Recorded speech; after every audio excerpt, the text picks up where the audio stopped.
Semana 24.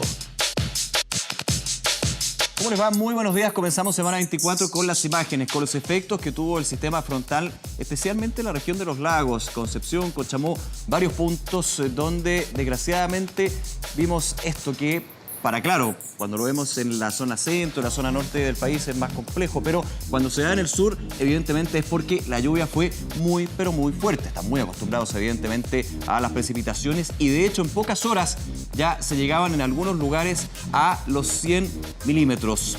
Puerto Montt, Cochamó, decía yo, son algunos de los lugares donde efectivamente hubo problemas y de hecho varios problemas que se fueron generando producto de estas precipitaciones. 477 personas afectadas, 64 viviendas con distintos tipos de daños en esa región. Sí, además de suspensión de clases, evidentemente, porque la región de los lagos fue la región más afectada por este sistema frontal que avanza hacia el norte del país. Está, entiendo, en este minuto en la región del Maule. El Biobío también tuvo clases suspendidas, anegamientos. Así que las autoridades pendientes de este sistema frontal que afectó a comienzos de esta semana, a mediados de la semana, a la región de los lagos y que avanza hacia el norte del país. Lo decía Nicolás, más de 400 personas afectadas en la región de los lagos solamente, viviendas dañadas y además miles de clientes sin energía eléctrica, que es siempre un tema muy sensible, como estamos revisando ahí en las imágenes, además de los anegamientos y decíamos también la suspensión de clases por lo que está ocurriendo en el sur. Claro, yo decía al principio Concepción, no es que me haya equivocado, sino que también hubo efectos porque el sistema frontal fue avanzando hacia el norte, sin embargo, en declive, dejando menos efectos, pero a ver, uno dice, ¿qué pasó? ¿Por qué un sistema frontal tan característico, tan habitual, pese a que evidentemente los últimos 4 o 5 años de sequía nos muestra una situación distinta, se puede dar en el sur del país, principalmente por la eventualidad de desborde de los ríos, especialmente el río Chico en su minuto, que generó varios problemas, también la caída de algunos puentes y lo que se mencionaba en la región de los lagos, que fue bien complicado, la situación de la ruta hacia Cardenal Zamoré, el paso internacional que de hecho tuvo que ser cortado por los efectos que tuvo esta lluvia. Yo decía, en algunos minutos llegaban a 100 milímetros, pero en muy pocas horas. Y eso evidentemente, la alta intensidad que se dio con respecto a las lluvias fue el efecto que estamos viendo en las imágenes que nos enviaban nuestros corresponsales allá en nuestras sedes regionales, donde de alguna manera mostraba que la lluvia cayó muy fuerte, de manera de un par de horas generar este tipo de problemas. Las autoridades, por supuesto, trabajaron. De hecho, el ministro de Obras Públicas, también el ministro de Vivienda, se estuvieron trasladando hacia esa zona, específicamente a la región de los lagos, que fue una de las regiones donde con más fuerza se sintió este sistema frontal.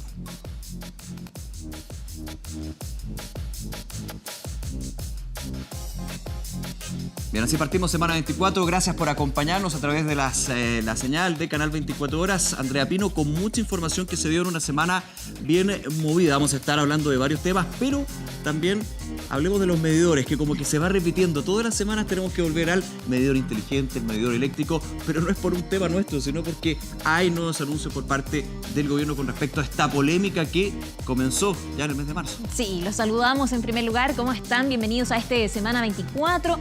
Nicolás, novedades que entregó esta semana la ministra de Energía. Ya yo un poco me río porque todas las semanas hay uno se pierde. Sí, ya uno se va perdiendo en qué va pasando con el tema de los medidores, pero hubo anuncio del gobierno. Así es, porque finalmente se va a devolver lo que uno pagaba o debería pagar justamente por estos medidores inteligentes. Recordemos también un poquito de contexto. Al inicio, cuando se informa de que se van a cambiar el clásico medidor de rueda que estamos viendo en pantalla, justamente por estos medidores inteligentes que tienen varios beneficios, la eficiencia energética, poder detectar dónde uno está consumiendo más y menos electricidad al mes. Bueno, inicialmente las empresas eléctricas decían, esto lo van a pagar las empresas, no lo van a pagar los usuarios.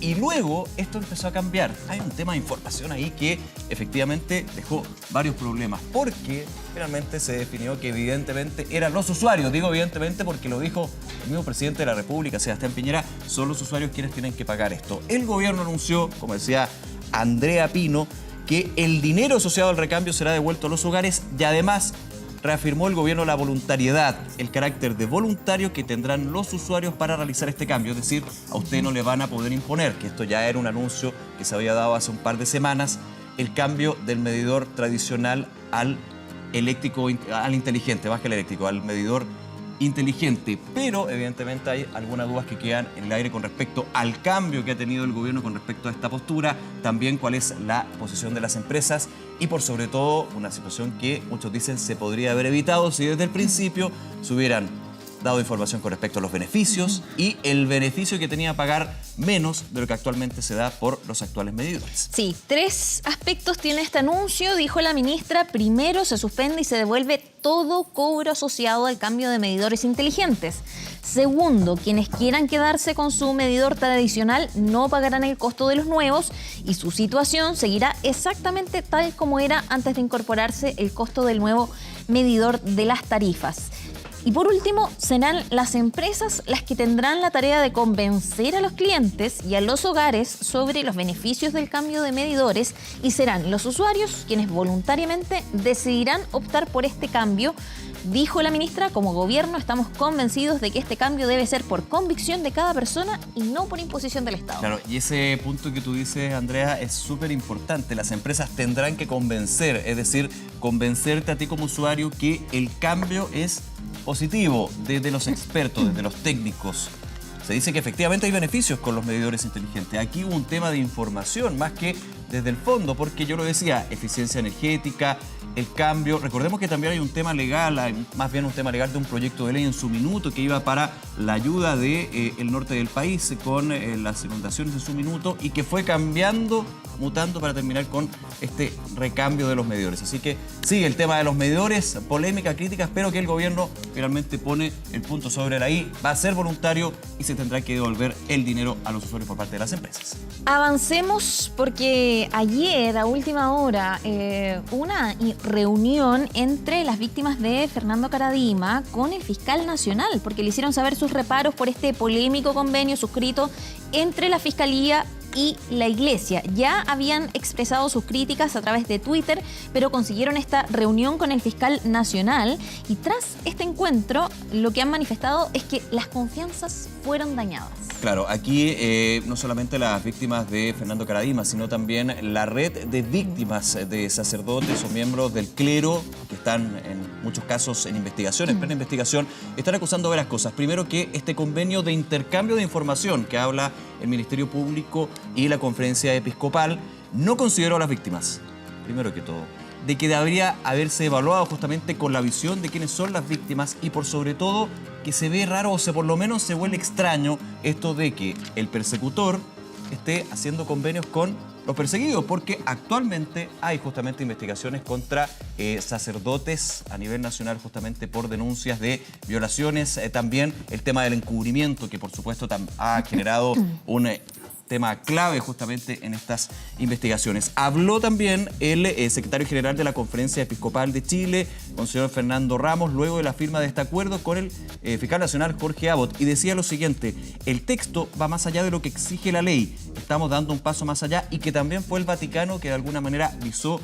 este convenio que hasta el día de ayer no era firmado por todas las congregaciones. La conferencia lo que hacía era firmar por aquellos sacerdotes que no estuvieran en alguna congregación. Son esos grupos que finalmente tenían que revisar el texto, donde algunos de los puntos que han generado polémica hablan de este intercambio de información. Se deduce de alguna manera que ya no podría darse la posibilidad de allanamientos, que fue muy relevante para la Fiscalía Regional de O'Higgins, que ahora está en el ojo del huracán. Pero antes de eso, que las víctimas señalaron, fue muy activa en términos de allanar sedes de la Iglesia Católica, por ejemplo, la Catedral Metropolitana, para tomar documentación que no había sido entregada por la Iglesia chilena. La pregunta legítima al final es por qué la justicia, el Ministerio Público en este caso, tiene que hacer un convenio con un sector de la sociedad para que entregue información. Y con un convenio con un sector que está investigando. Exacto. Que ese finalmente es la clave de esto.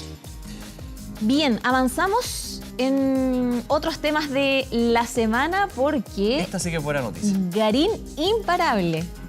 Imparable porque estaba en el ATP 250 de Múnich y jugaba contra este italiano. Un partido que fue bastante... de hecho, se suspendió 2 veces Yuya, que también había sido parte de las últimas jornadas, pero finalmente Cristian Garín, número 47 del ranking ATP, que de hecho va a subir a 39 y estaría subiendo un poquito más, si no me equivoco, a partir del lunes, jugó un tremendo partido, ya avanzó a la final del ATP 250 de München. El tanque derrotó con una contundencia bien relevante, un juego muy impecable al italiano Marco Cecchinato, número 19 del ranking ATP, por 6-2 a 6-4 en apenas 1 hora y 12 minutos, pero con interrupciones. 2 interrupciones, de hecho, que, claro, son súper complicadas para un deportista que se empieza a enfriar, que está metido en el juego. Y eso es lo que le han destacado, Andrea, fíjate, al tanque, a Garín, porque luego de haberle ganado a Zverev, el número 3 del mundo, y pasar entonces a las semis del abierto, el ATP de München, estaba la duda si el tema mental no le iba a jugar en contra, cosa que le había pasado hace un par de años. Hay todo un trabajo psicológico del equipo que tiene Garín, que está mostrando grandes avances justamente en eso, porque el tanque ya no solamente tiene talento, ya no solamente tiene físico, también tiene mentalidad ganadora y puede aguantar cuando, por ejemplo, en los partidos anteriores iba 2 puntos abajo.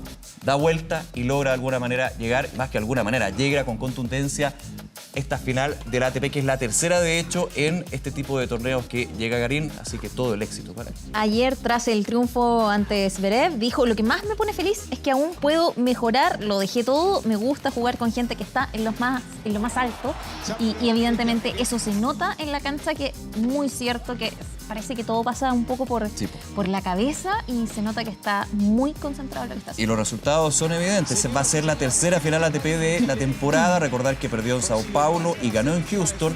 Y desde el lunes, aquí tengo el dato, va a aparecer en el puesto 38 del ranking mundial, la primera raqueta nacional, obviamente sin perder de vista lo que también está haciendo Nico Jarry, que estos dos chicos están ahí llevando lo que podría ser Masú González. Está bien, el recambio se está dando y vamos a estar atentos, por supuesto, a el gran Cristian Garín, que ganó del ATP de München y llega a la final. Por supuesto, toda la información en Canal 24 Horas y 24horas.cl.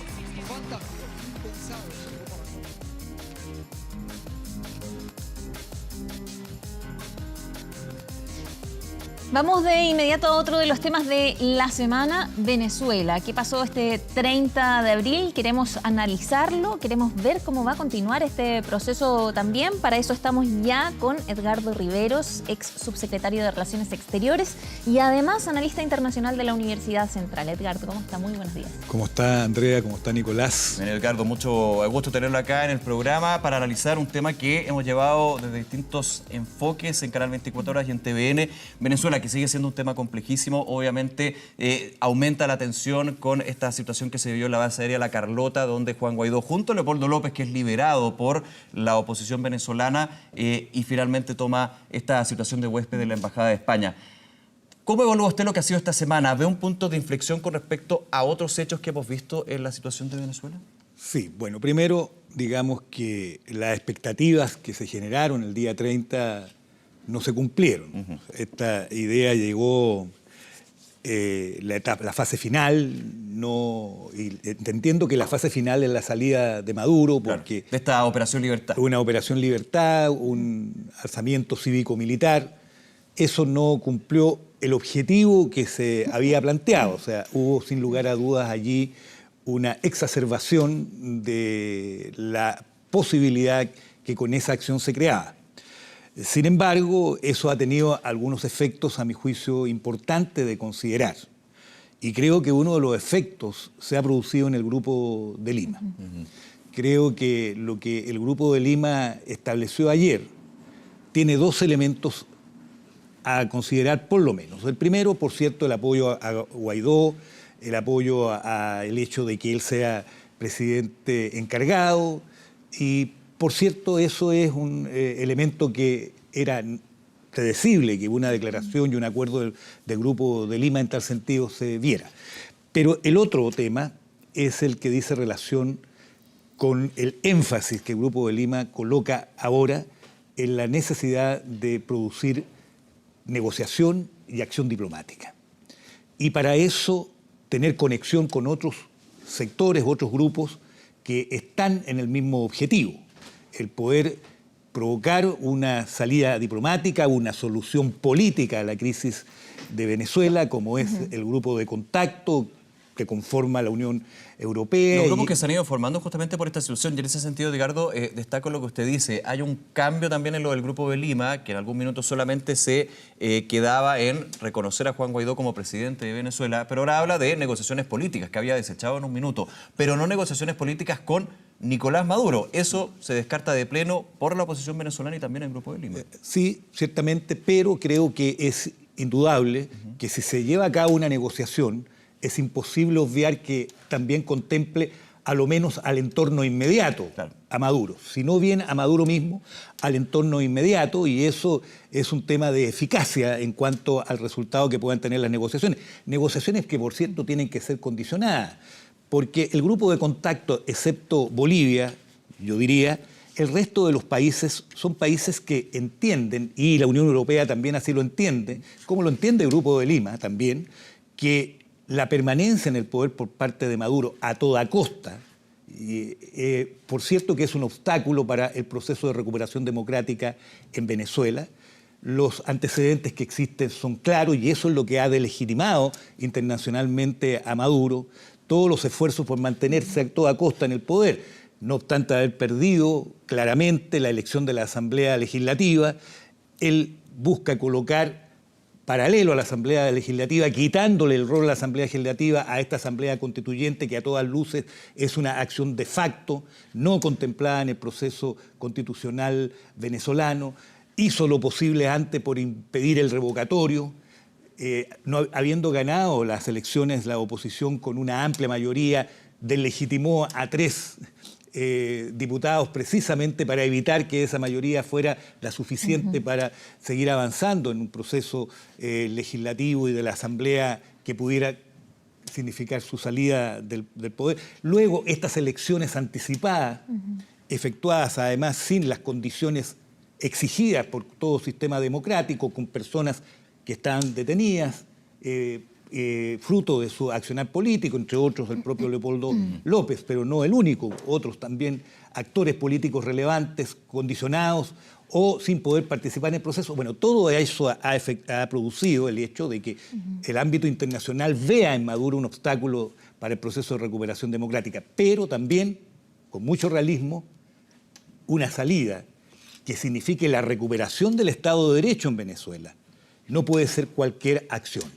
Por ejemplo, claramente una acción militar no produce eso, no lo asegura, pero está claro que no lo va a producir. Normalmente cuando hay acciones de fuerza, lo que viene después para poder mantenerse a quien ha ganado en esas acciones de fuerza es también acción de fuerza, violencia. Y eso, por cierto, que no trae consigo un proceso democrático en forma y aleja las posibilidades de que Venezuela pueda recuperar su democracia, ¿no? Edgardo, ¿y qué análisis hace usted del rol que jugó Chile esta semana en todo esto? Y particularmente ayer cuando lo mandatan, o al canciller Ampuero lo mandatan para hacer un puente con el grupo de contacto. Bueno, creo que en este contexto Chile también se ha sumado, el gobierno de Chile, digamos, se ha sumado a lo que es este esfuerzo por ir concitando acciones que permitan una salida diplomática. Eso ha sido reclamado o ha sido planteado de manera transversal en Chile. Fue también el esfuerzo efectuado, y esto lo digo porque como fui testigo abonado por ser subsecretario de Relaciones Exteriores en el gobierno anterior, fue lo que también Chile en el gobierno anterior buscó hacer. El canciller Muñoz fue muy activo en la creación del Grupo de Lima y participó por pedido de la propia oposición venezolana, en esfuerzos para llevar a cabo acciones diplomáticas que fueran eficientes. No cabe duda que allí la voluntad de Maduro fue un obstáculo y su entorno más directo también, pero las cosas van cambiando y naturalmente que la presión internacional puesta en línea para generar un proceso de negociación efectivo, que aleje por una parte las tentaciones a opciones militares. En esto la posición del gobierno de Estados Unidos nos ayuda mucho cuando dice todo es posible porque en definitiva le entrega un elemento a Maduro para cohesionar su fuerza, entre otras los militares. Pero desde Leopoldo López en su minuto también se dijo que no dijo todas las cartas están sobre la mesa, como lo dijo el presidente Trump, pero dio de alguna manera esta señal de que hay que llegar, no a las últimas consecuencias, pero sí tener todas las consideraciones para en algún minuto finalmente lograr el objetivo, que es sacar a Maduro del poder. Sí, de acuerdo, pero por eso no hay que ceder a esas tentaciones y no hay que creer en ambigüedad en ese plano. Aquí, si uno quiere recuperar la democracia en Venezuela, esa es la decisión, como yo creo que en la inmensa mayoría, por ejemplo, que de los chilenos estamos en aquello. Y también la comunidad internacional, lo que hay que buscar es ser eficiente en la búsqueda de una solución política, en la gestión diplomática, en el diálogo que no necesariamente siempre tiene que ser público. También es eficaz el diálogo que se hace de manera privada. Muchas veces más eficaz. Es muchas veces más eficaz que no porque se conoce. Efectivamente, que no se conoce. Yo le digo, si Helsinki hubiese sido el año 1975, solo Helsinki y no todo lo que se hizo previamente para llegar a aquello, y menciono Helsinki porque yo creo que ese fue un hecho fundamental para el cambio del panorama en Europa y lo que después se vino con la caída del muro de Berlín y todo aquello. Bueno, ¿por qué? Porque los procesos eficientes muchas veces en la diplomacia se tienen que hacer privadamente. Y luego, cuando ya las cuestiones están maduras, cuando ya las cosas tienen seguridad de tener un destino cierto, se podrán hacer públicas y se podrán consolidar en ese plano. Entonces, todo eso juega un factor en este momento relevante y creo que en Venezuela también aquello es importante tenerlo presente. Ahora, por cierto que me parece bien que el Grupo de Lima también coloque énfasis hoy en esta posibilidad de concertar con otros la posibilidad de una salida pacífica. Fíjense ustedes que es bien relevante la mención a Cuba en este plano. Ayer tengo entendido, tengo información solo de prensa, que hubo un contacto entre el presidente de Canadá y el presidente de Cuba, en la perspectiva de decir, facilitemos una salida política en Venezuela. Bueno, esa salida política en Venezuela es colocar todo el énfasis en que hayan prontas, pero bien preparadas, elecciones reales, democráticas, con participación de todos, con libertad de expresión, sin personas que estén privadas de libertad. ¿Y usted cree que son posibles esas elecciones, Edgardo? Porque justamente es lo que se dice. Si te tiene que llegar a eso, por ejemplo, a la eventualidad, cuando Juan Guaidó se proclama como presidente encargado por la Constitución, se da un plazo para llamar a elecciones. Finalmente ese plazo ya pasó, sabemos por qué. Muchos dicen, bueno, entonces Juan Guaidó ya no es presidente encargado técnicamente, en lo técnico, no en lo práctico. Pero muchos dicen, claro, podríamos llegar a la posibilidad de elecciones cuando haya una negociación política. Pero ya se ha hecho otras veces y no ha funcionado. Sí, Nicolás, yo estoy de acuerdo con usted, pero eso, si lo analizamos profundamente, se fue una posición no negociada, sino que una... Unilateral. Claro, fue una aproximación unilateral. Y es imposible pensar que en Venezuela pueda haber una salida negociada si no contempla a los actores que están presentes en la política venezolana. ¿Pero usted cree y vuelvo a reiterar, en eso es imposible negar a lo que son los actores que están en el círculo inmediato a Maduro. Por eso que también en las negociaciones exigencias, condicionantes previas, que muchas veces son imposibles de cumplir, lejos de ayudar a una negociación eficiente, se transforman en un obstáculo. Usted mencionaba el tema de las personas detenidas. Se han anunciado nuevas detenciones. En ese sentido, ¿cree que hay espacio, a propósito de la Operación Libertad? El fiscal venezolano ya dijo que andan detrás de 18 personas, entiendo, civiles y militares. ¿Usted cree que hay espacio que desde el gobierno de Maduro, desde el chavismo, para que efectivamente haya diálogo? En la medida que Maduro agudice más aún los marcos represivos, más se delegitima y más puede posibilitar el hecho que en su propio entorno se empiezan a producir factores disidentes. Y no cabe duda que el chavismo ha ido teniendo fracturas. El chavismo de hoy no es lo mismo que era cuando estaba Chávez, se ha ido debilitando. Y uno de los elementos de debilitamiento no es solo toda la gestión económica, que no cabe duda que ha sido muy nefasta. O sea, los niveles de inflación son incalculables. El crecimiento económico no existe, todo lo contrario, lo que hay es decrecimiento. Y el tema humanitario, bueno, todo eso.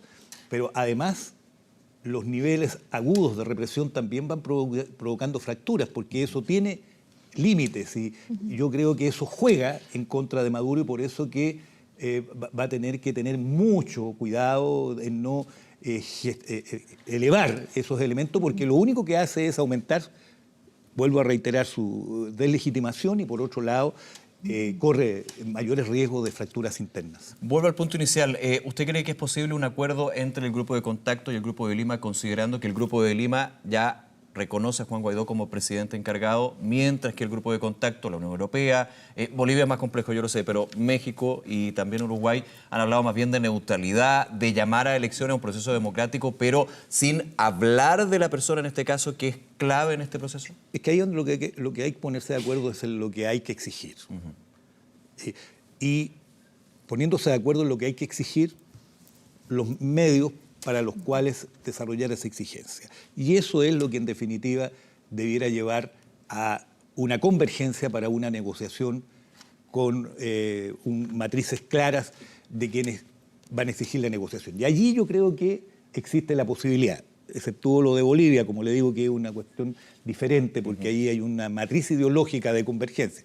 Pero el resto de los actores, yo creo que todos están de acuerdo en que la forma de salir políticamente de la situación que existe hoy en Venezuela es que se llamen a elecciones reales, democráticas, transparentes. ¿Con Maduro como candidato? ¿Se puede?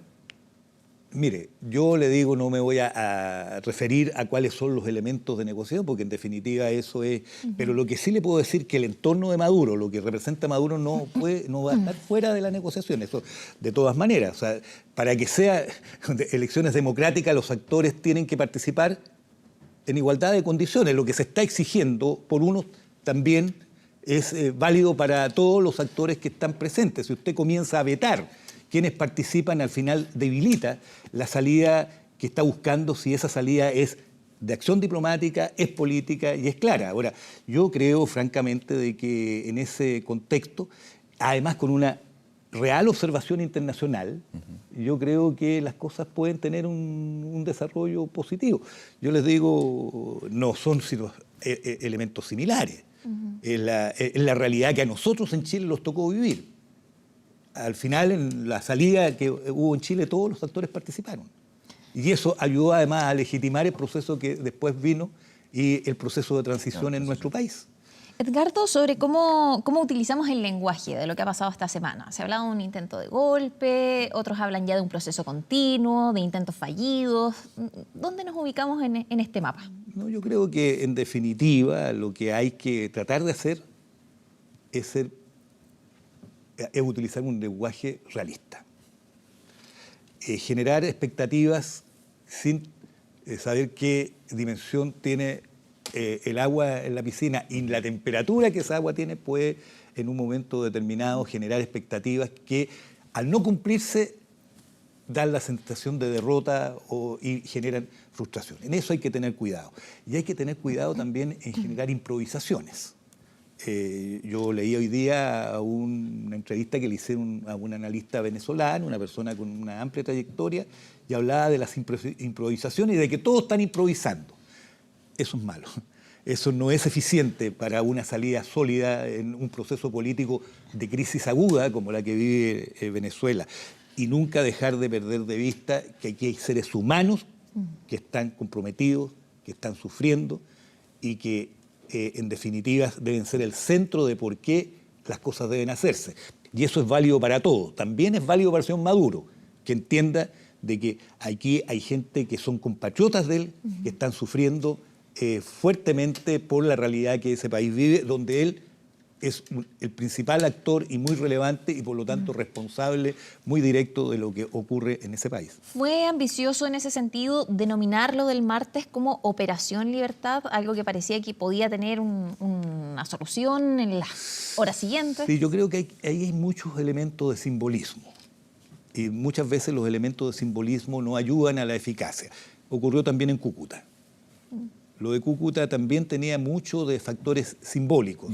Si hubiesen ingresado finalmente toda la ayuda humanitaria que estaba ahí concentrada, no iba a resolver, en definitiva, la situación que existe en Venezuela en el plano humanitario. Pero la historia ha mostrado... simbólicamente era un hecho relevante. Pero la historia ha mostrado que los símbolos también son importantes. Por ejemplo, si nos vamos a la situación de Chile, el dedo de Ricardo Lagos, claro, para la historia, es simbólico, pero en su minuto fue también un elemento bien importante, significativo, pero dentro de un contexto. Claro. Dentro de un contexto. El contexto es la clave. El contexto es la clave aquí. El contexto es la clave y los actores que se mueven en ese contexto, cuán cohesionados están y cuán eficaces son para llevar a cabo aquello que se han propuesto como objetivo. Y en la comunidad internacional en esto tiene un rol que jugar, por cierto. ¿Ayudar a qué? A que en Venezuela exista democracia, existe una recuperación de la democracia, que se supere la crisis y que después esto no termine ahí, porque Venezuela va a necesitar mucha ayuda posterior para poder recuperar los niveles de desarrollo que le permitan resolver los problemas en su país, porque si no vamos a vivir en una situación de incertidumbre y de inestabilidad que, por supuesto, no se asegura solo con el hecho de recuperar el sistema político. Sí, en esos roles de la comunidad internacional, ¿cómo ve usted estas reuniones y conversaciones? Que, yo creo que es muy importante lo que usted dice. Lo público muchas veces es muy distinto a lo privado, y lo privado es lo que finalmente puede derrocar imperios, generar transiciones y cambiar la historia. Esta conversación que ha habido entre Estados Unidos y Rusia. En la medida que el tema esté bien planteado y no se transforme Venezuela en un escenario de la disputa entre Rusia y Estados Unidos, bien. Claro, es lo propio que tienen ellos. En la medida en que estas dos potencias transformen a Venezuela en un escenario de su disputa, sería un agravante para la situación que estamos viviendo. Pero si ambos dicen, miren, la verdad es que el tema hay que colaborar y hay que ayudar para que Venezuela resuelva su problema político y lo resuelvan los venezolanos y nosotros ayudamos a aquellos sin intervenciones que no corresponden, eso ojalá pueda ser así. Pero ambos son líderes impredecibles, por lo tanto. Sí, claro. Eso es un tema que tiene que también tenerlo en cuenta cuando hace un análisis. Ahora, respecto de España y esto de mantener como huésped a Leopoldo López en la residencia del embajador, ¿cómo puede influir en el escenario actual esta decisión de España, tanto para Maduro como para la oposición? Bueno, este tipo de figura es bastante común. El hecho de que cuando hay una situación de crisis y una situación institucional como la que vive un país como Venezuela, hayan personas que sientan riesgo su vida o su libertad, busquen refugio, eso es muy normal. Y eso es lo que España ha hecho, como lo hizo Chile momentos antes. Y no hay que olvidar de que López estuvo un lapso de tiempo en la Embajada de Chile, seguramente, no sé las razones, pero... Tema de espacio. El tema de espacio. Ya habían otros refugiados políticos. Y además seguramente de seguridad, en fin. Y también porque Leopoldo López tiene la ciudadanía española. También, y España tiene que haber dicho ok y que ingrese, porque estas cosas no se hacen de manera abrupta. Bueno, lo que tiene que respetar ahí Venezuela es la inviolabilidad del recinto en el cual funciona la embajada, porque eso es lo importante. El tema del asilo diplomático no es una figura que esté reconocida ampliamente en el mundo. Esta es más bien una costumbre regional de América Latina. Por eso que se habla de huésped en el ámbito internacional. Que es distinto al asilado. Que es distinto al asilado.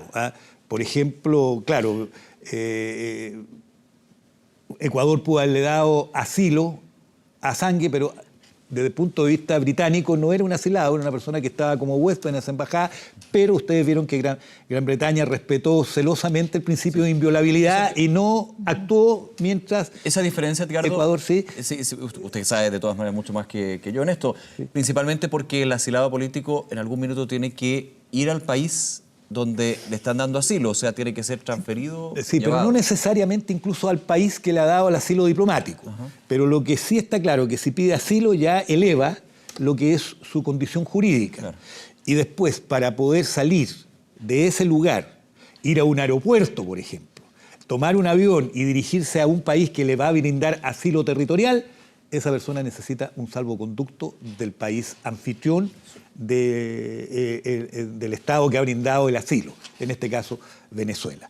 Pero la institución común, sea huésped, sea asilo, es el hecho de que los inmuebles donde funcionan las misiones diplomáticas gozan de inviolabilidad. La inmunidad diplomática. Y por lo tanto la autoridad local no puede ingresar a esos recintos sin autorización del jefe de la misión o que esté encargado de la misión diplomática.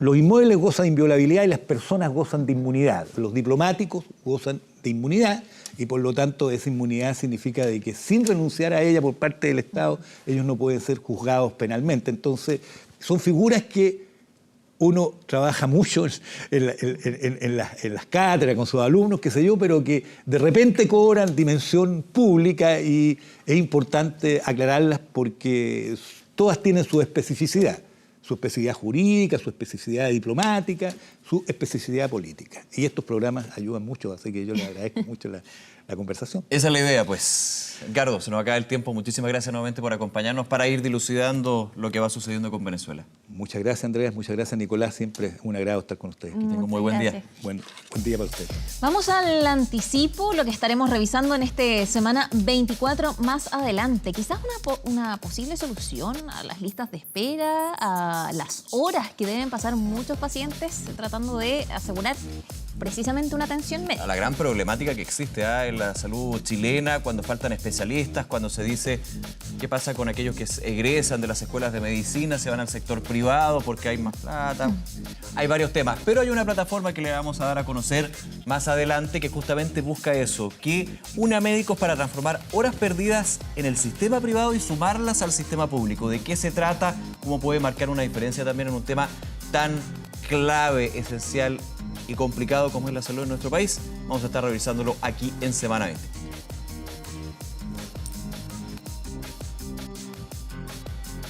¿Quieren conocer Miami Promo Vacations? Junto a los mejores hoteles, el Duville, Marriott, Westgate, Park Inn se unieron para hacer posibles estas increíbles vacaciones. Incluye 4 días en la mágica ciudad de Orlando visitando Disney World, 4 días en la capital del sol, Miami, además de 3 días en un espectacular crucero a Bahamas para 4 personas. Todo esto con automóvil libre de kilometraje que recibes en el aeropuerto por todo el tiempo de tus vacaciones. Pero atención, porque este paquete tiene una vigencia de 18 meses desde el momento de su compra y las primeras 20 llamadas en este momento, paga 1 y vacacionan 4. Sí, paga 1 y vacacionan 4.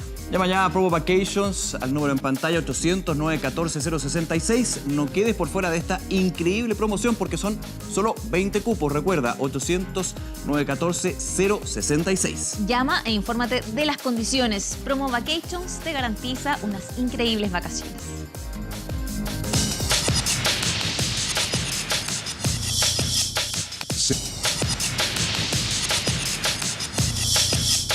Semana 24. Se lo adelantábamos al comienzo del programa, volvió la restricción permanente a los catalíticos, el anillo Américo Vespucio, en algún minuto el año pasado iba a ser más amplio, pero más allá del tema del auto en sí, queremos ver si es práctico, si está funcionando, si tiene un efecto justamente en descontaminar la ciudad, porque obviamente si funciona podría ir aplicándose en otros lugares del país. Vamos a estar hablando de eso junto a Néstor Escalona, académico de la Facultad de Química y Farmacia de la Universidad Católica, experto en convertidores catalíticos y además director del núcleo Milenio en procesos catalíticos hacia la química sustentable y experto en convertidores y procesos catalíticos. O sea, sabe todo lo que vamos a conversar. Don Néstor, ¿cómo está? Bienvenido a Semana 24.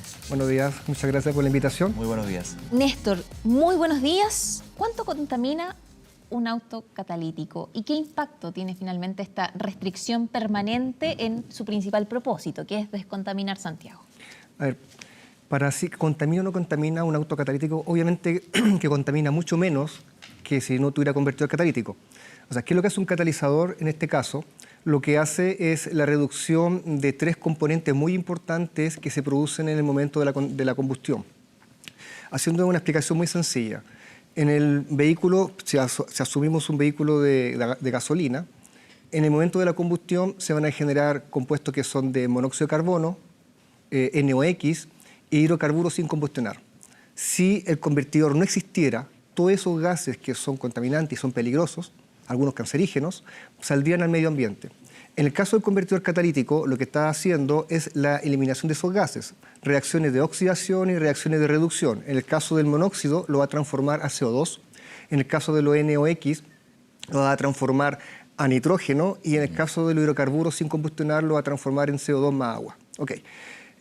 Los niveles de cantidades de hidrocarburos o los niveles de contaminantes van a ir disminuyendo dependiendo de la norma que se haya aplicado en los últimos años.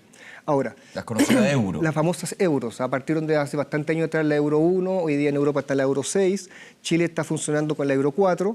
Ahora, claramente de que el concepto es llegar a la Euro 6, en donde prácticamente las emisiones de NOx, donde son la parte más compleja de poder eliminar en un convertidor catalítico, tienden a ser bastante más bajas. Esas son las más dañinas, de hecho, para la salud, ¿no? Yo no sé si las más dañinas, pero desde el punto de vista ambiental son muy contaminantes. O sea, pensemos si hay NOx, va al medio ambiente, se transforma en NO2, vapor de agua, lluvia ácida, entonces todo eso es contaminante. ¿Ese no es el óxido nitroso? Es el óxido nitroso. Lo que pasa es que son varios tipos de óxido nitroso, pues uno lo asocia como NOx.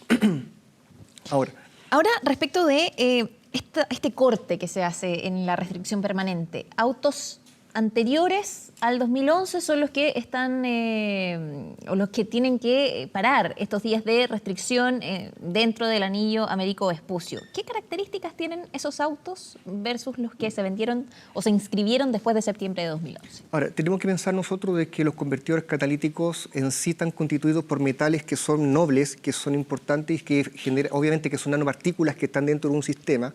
Esos metales nobles no han cambiado, o sea, son metales que son de tipo paladio, rodio, platino. Ahora, lo que ha cambiado es la forma como se combustiona la gasolina en el motor. O sea, partiendo de una combustión clásica a una combustión donde se le inyecta directamente el combustible dentro de la cámara de combustión, lo cual te cambia la relación de aire-combustible, lo cual significa de que se genera mayor cantidad de NOx. Ahora, explicándolo mejor, un convertidor catalítico funciona a una relación de aire-combustible exacta que son 14.7. Si uno cambia esa relación, el convertidor catalítico no va a tener la máxima eficiencia. Hoy en día los motores están consumiendo o se están inyectando mayor cantidad de aire, lo cual el catalizador no está funcionando en las condiciones que son más eficientes. Por lo tanto, se agrega un sistema adicional en los convertidores catalíticos para poder mejorarlo. Ahora, todo ese cambio sucedió justamente con la norma Euro 4. O sea, a contar del año 2011-2012, muchos vehículos cambiaron la forma de combustionar el combustible dentro del motor, lo cual significó una mejora sustancial de los catalizadores y obviamente una mejor eficiencia. O sea, estamos hablando de que los autos que vienen con norma Euro 4 o Euro 5, el catalizador es mucho más eficiente que un catalizador clásico de los años 90. ¿Pero cómo se mide esa eficiencia? ¿En que consume menos combustible?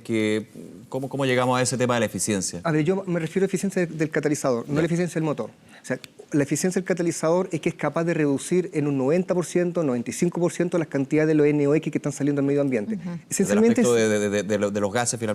De los gases justamente. Y eso uno va cuando hace la revisión técnica, le mide los gases y obviamente que tiene que estar bajo un nivel permitido que es bastante bajo. Para el caso en Chile, bueno, los niveles son bastante buenos.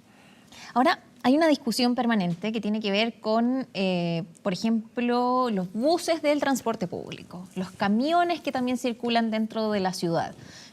Me imagino que esos también son más antiguos, algunos, ahí hay todo un debate también respecto de la renovación, están liberados de la restricción. ¿Cuánto contamina, no sé si lo podemos decir en porcentajes, cuánto contamina ese bus del transporte público, que es cierto, transporta a, no sé, 80, 90, 100 personas versus un auto particular? Hagámoslo un poco más didáctico. Tenemos dos combustibles, que es la gasolina y el otro es el diésel. ¿Okay? Antiguamente, el primer desarrollo de los catalizadores fue asociado a los combustibles que son de tipo de gasolina. Entonces, un catalizador de 3 vías, clásico, con un motor clásico en donde la relación combustible-aire, o aire-combustible en realidad, son 14.7. Un motor clásico. Un vehículo en base a diésel, el desarrollo del catalizador era mucho más complejo, porque para combustionar el diésel se necesita mayor cantidad de aire. Por lo tanto, esa famosa razón 14.7 no se cumplía en esos catalizadores. O sea, esos catalizadores en realidad estaban funcionando con 2 vías solamente. Transformaban el monóxido de carbono y los hidrocarburos sin combustionar. Pero el NOx no lo podía transformar, porque es una reacción de reducción mucho más compleja. Entonces, el desarrollo del catalizador para un diésel vino posterior, pero la eficiencia de hoy en día ese catalizador es bastante bueno. O sea, tan bueno como el catalizador del punto de vista de los autos que son a gasolina.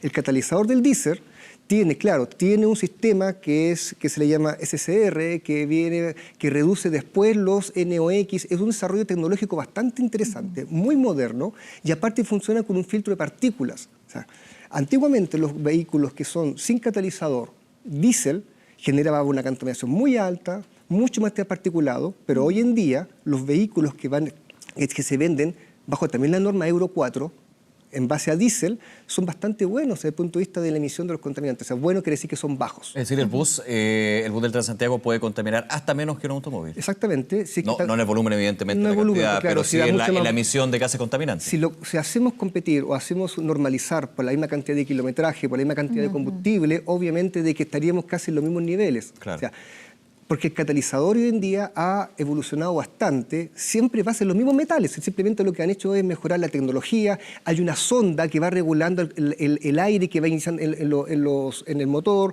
si falta aire, entra más aire, si hay mucho aire, no deja entrar aire, entonces es un sistema bastante tecnológico en los buses modernos, no estamos hablando de los camiones antiguos de los años del año 90, claramente que es un camión a diésel, sin catalizador, es espantosa la contaminación. Respecto de la presencia, de los diferentes catalizadores hoy en el parque automotriz, no sé si tiene alguna cifra o relación como para entender cuántos autos quizás tenemos más contaminantes y cuántos ya se han ido renovando con esta nueva tecnología. No tengo esa cifra, no manejo esos números estadísticos de cuántos autos hoy en día tienen catalizadores, pero me cae la menor duda, es cosa simplemente transitar en la calle, de que hay autos bastante más modernos. Hay más renovación. Hay más renovación y obviamente que la renovación ayuda significativamente a la descontaminación. O sea, el catalizador, desde el punto de vista, soy catalítico, trabajo en catálisis, es una maravilla. Los catalizadores tanto para diésel, el catalizador tanto para gasolina. Hoy en día las tecnologías son bastante buenas. O sea, si logramos en el futuro cercano, el año 2025, llegar a la norma Euro 6, estamos prácticamente con una contaminación muy, muy baja. O sea, tanto en diésel, que era la parte más compleja, y en gasolina, que obviamente es bastante bueno. Cuando dice muy, muy baja, ¿podría acercarse, no sé, a niveles, por ejemplo, de un transporte eléctrico? ¿O quizás sería como un muy ambicioso?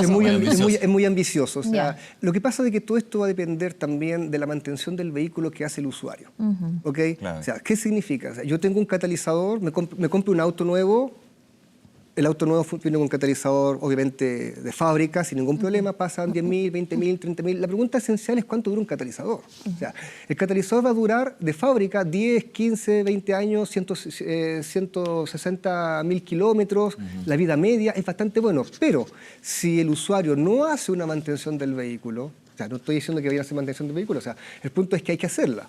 Porque, o sea, digamos. ¿Y cada cuánto se hace la mantención de un catalizador? El catalizador no se va a mantener. El catalizador, si el motor funciona bien, si el motor del vehículo está combustionando bien el combustible, si la sonda que regula la inyección de aire con el combustible está en los valores que corresponde, 14.7, el catalizador va a haber ningún problema. El gran problema de los catalizadores, en lo cual Chile está casi prácticamente solucionado el problema, es el nivel de los combustibles. O sea, si nosotros antiguamente el nivel del combustible tenía mucho azufre. El azufre era el gran problema de los catalizadores porque el azufre envenenaba a los catalizadores, envenenaba el platino, el paladio y el rodio. Pero hoy en día estamos con niveles de casi 15 partes por millón de azufre. O sea, es bastante más baja casi a nivel de Sudamérica, y eso es bastante bueno. Néstor, ¿se puede renovar un catalizador en un auto? Y vamos a lo práctico. ¿Qué costo tiene? Mira, renovar un catalizador en sí se va a desactivar. Ese es el fenómeno de desactivación. El proceso de desactivación puede ser de varias formas. ¿Ya? Ahora, si alguien choca y rompe el catalizador, que es una membrana cerámica, como una especie de panal de abeja, que hay nanopartículas bien dispersas, si rompió el catalizador, lo rompió. Ya no hay vuelta que darle. Ahora, si el motor tiene una falla y los gases que están saliendo están sobre 800 grados Celsius, el catalizador, que son nanopartículas metálicas, se empiezan a juntar las nanopartículas y forman agregados, lo cual el catalizador se desactiva y prácticamente un catalizador muere. ¿Ok? Ahora, lo mejor es la mantención preventiva del auto, buena combustión, combustibles limpios y obviamente de que un manejo seguro. ¿De acuerdo? Ahora, ¿cuánto cuesta un catalizador? Va a depender de la marca del vehículo que uno tenga. O sea, obviamente pueden costar 400, 500, 600, millón o más bajo, dependiendo obviamente de la marca, el tamaño del vehículo. Pero partiendo de 400 mil pesos para arriba. Sí, son caros. Pensemos de que son nanopartículas de metales nobles, que son paladio, rodio, iridio, la tecnología que está detrás de ella es bastante buena, son caros esencialmente. Néstor, hablábamos también de esta restricción permanente que comenzó el año pasado, que tiene este segundo año, ya no vamos con marcha blanca, sino que en definitiva a tener que aplicar la norma. Y ahí tengo la duda con todo lo que estamos hablando del aspecto técnico. ¿Tú crees que se aplicó el conocimiento técnico en la implementación de esta norma o la estructura que se está dando?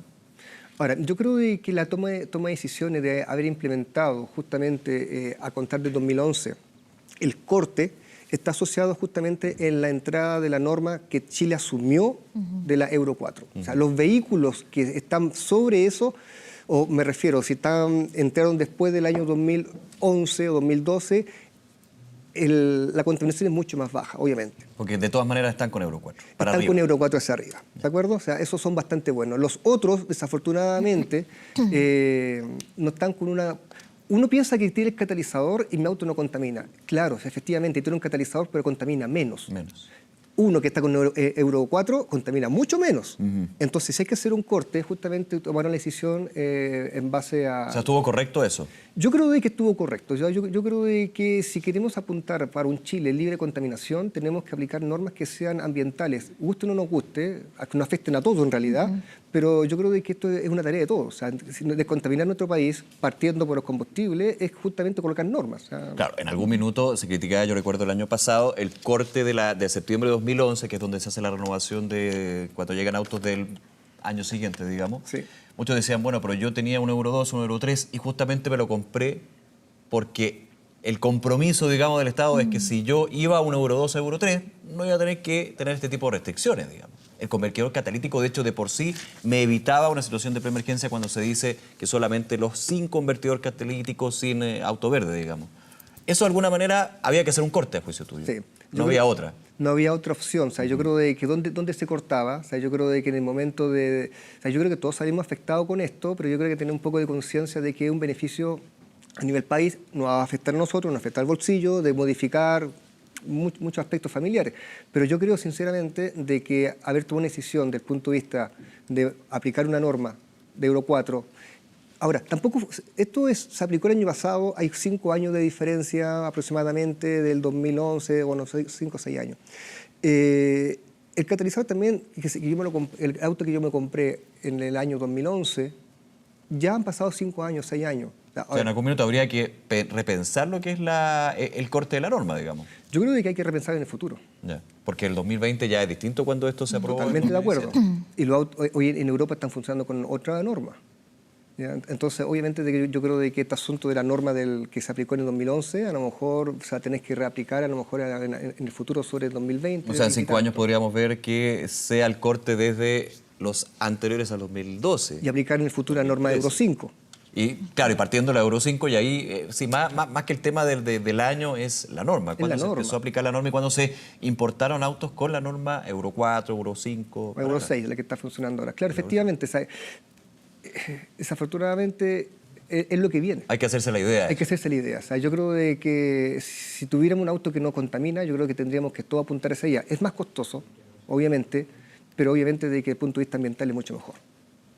Néstor, estaba leyendo una nota antigua del Ministerio de Medio Ambiente. Autos con 10 años de uso contaminan 20 veces, digo, más que uno nuevo. ¿Está correcta esa proporción? Si pensamos nosotros de que un catalizador tiene una vida media de aproximadamente 10 años, quiere decir de que la eficiencia del catalizador cayó a la mitad, obviamente de que eso puede verla. Ahora, súmale eso la mantención del vehículo. O sea, esto es un promedio.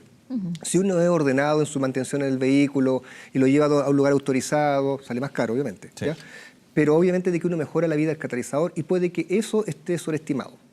Pero si la mayoría no cumple eso... Pero nos ponemos en el caso de que todos llevaran fielmente, constantemente lo cual la es mantención. difícil. Yo no me voy a poner como aquellos porque yo soy súper malo para el tema de las mantenciones en el auto y efectivamente eso se va repitiendo. O sea, aquel que tiene el auto como joyita es el que Va a contaminar menos. Y va a contaminar menos. Pero claro, el problema es que uno hace mantenciones, pues uno se aburre. Entonces, el cuento es que efectivamente el catalizador empieza a sufrir. Y las mantenciones son caras también. Son carísimas. Son caras. Los primeros años son súper caros. Sí. Entonces, claro, efectivamente de que después de 10 años, obviamente el catalizador va a trabajar, va a reducir la cantidad de NOx, de CO y de hidrocarburos, pero no va a ser tal como partió inicialmente el catalizador. Y también en otra discusión que yo lo he escuchado muchísimo y creo que se ha ido perdiendo un poquito, que es el cambio del parque automotor. Porque claro, se dice, hay mucho auto que ya está anterior al 2010. Evidentemente depende mucho de la situación de la familia, de la persona. No es llegar y decirle tiene que cambiar el automóvil, por favor. Pero ¿se ha visto desde tu experiencia un cambio en el parque automotor? Me concentro solamente en Santiago porque nos podríamos ir a otras partes de Chile, evidentemente, pero aquí en Santiago. Claro que ha ido una política sustancial en las familias. O sea, es cosa nomás de 2 o 3 años atrás, recorrer Santiago hoy en día. Las patentes que hoy están circulando prácticamente son patentes de autos modernos, de 2017, 2018. O sea, creo que recuerdo haber visto en la televisión de cuando se iba a implementar este asunto del cambio o la restricción para autos catalíticos. En el año 2017 hubo una compra impresionante de vehículos nuevos. O sea, efectivamente, bueno, ha cambiado el parque automotriz. No me queda la menor duda que va a seguir cambiando. Va a cambiar. Va a seguir cambiando. Néstor Escalona, académico de Química y Farmacia de la Universidad Católica, experto además en catalíticos. Muchísimas gracias por la entrevista. Muchas gracias también por la invitación. Para entender cómo está funcionando esta restricción permanente. Okay. Muchas gracias, Néstor. Muchas Muy gracias. bien. Hasta luego. Bien, seguimos en semana 24 y revisamos el tiempo. El otoño ya está totalmente posado. Noche Sí, fría. instalado. Yo tenía frío en la noche. Sí, ya está Sí, ya se siente. instaladísimo el otoño. Santiago está nublado este día Se sábado. van a mantener las nubes. Esperamos una máxima de 20 grados en la capital y la temperatura actual alcanza casi los 18 Nos grados. estamos acercando a la máxima. Sería, bueno, hay algunos días que llegaba a 24. Como que el otoño tiene esa particularidad, como que ni chicha ni limona. Sí, es verdad. Ni invierno ni primavera. Y vamos también a ver qué pasa en los próximos días y ahí, fíjese, 20 grados el día domingo, se estaría manteniendo más o menos con una temperatura agradable en lo mínimo, 11 grados, pero el día lunes ya comenzamos la semana con extremos. Extremos para la época, obviamente. 5 grados la mínima, 23 la máxima, parcialmente despejado, también nublado, perdón.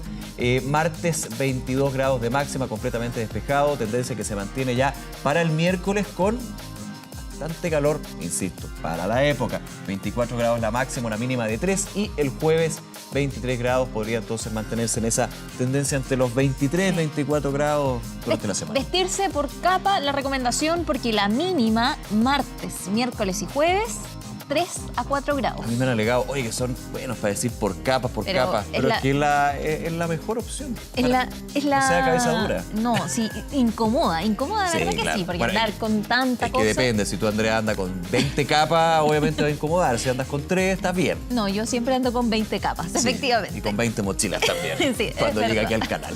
Es verdad. ¿Quieren conocer Miami Promo Vacations? Junto a los mejores hoteles, el Duville, Marriott, Westgate, Park Inn se unieron para hacer posibles estas increíbles vacaciones. Incluye 4 días en la mágica ciudad de Orlando visitando Disney World, 4 días en la capital del sol, Miami, además de 3 días en un espectacular crucero a Bahamas para 4 personas. Todo esto con automóvil libre de kilometraje que recibes en el aeropuerto por todo el tiempo de tus vacaciones. Pero atención, porque este paquete tiene una vigencia de 18 meses desde el momento de su compra y las primeras 20 llamadas en este momento, paga 1 y vacacionan 4. Sí, paga 1 y vacacionan 4. Llama ya a Promo Vacations al número en pantalla 800-914-066. No quedes por fuera de esta increíble promoción porque son solo 20 cupos. Recuerda, 800-914-066. Llama e infórmate de las condiciones. Promo Vacations te garantiza unas increíbles vacaciones.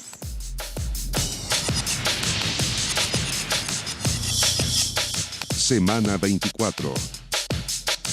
Bien, vamos a hablar de medicina, específicamente de odontología, porque la Universidad de Los Andes está presentando un proyecto de odontología digital. ¿De qué se trata? ¿Cuáles son los beneficios? Especialmente en el hospital que tiene en San Bernardo. Hay varios temas bien relevantes con la población ahí que va a tener acceso a tecnología que, por supuesto, uno ve bastante más lejana. Para eso ya estamos con Gilbert Jorquera, académico de la Facultad de Odontología de la Universidad de los Andes. Gilbert, bienvenido a Semana 24.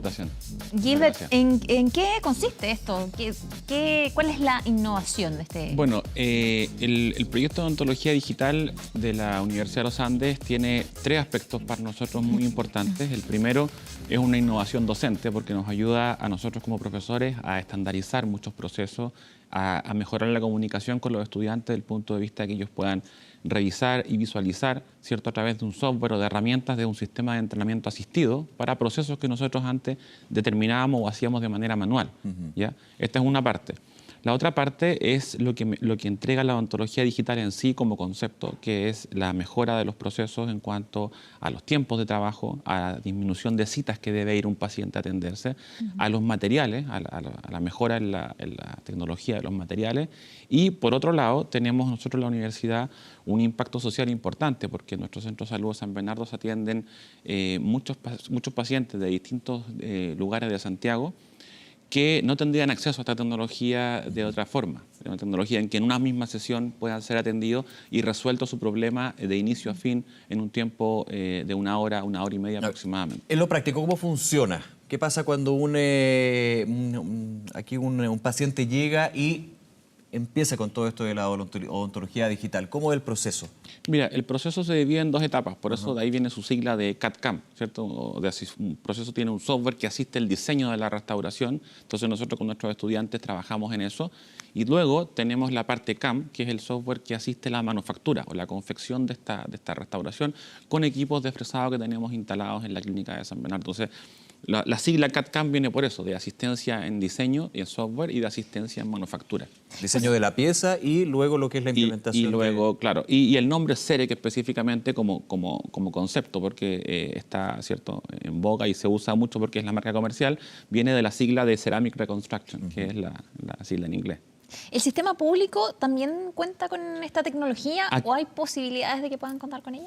Yo creo que en un corto plazo va a existir, va a estar. Aquí en Chile no cuenta todavía con esa tecnología, sí algunos servicios como el de la Armada, como el de la Fuerza Aérea, pero esto es algo que principalmente se ingresó en Chile aproximadamente en el año 98, 97, 98, de mano de las clínicas privadas. Aquí en Chile hay aproximadamente 200 sistemas funcionando con sistemas de odontología digital en clínicas y en centros de prestadores privados.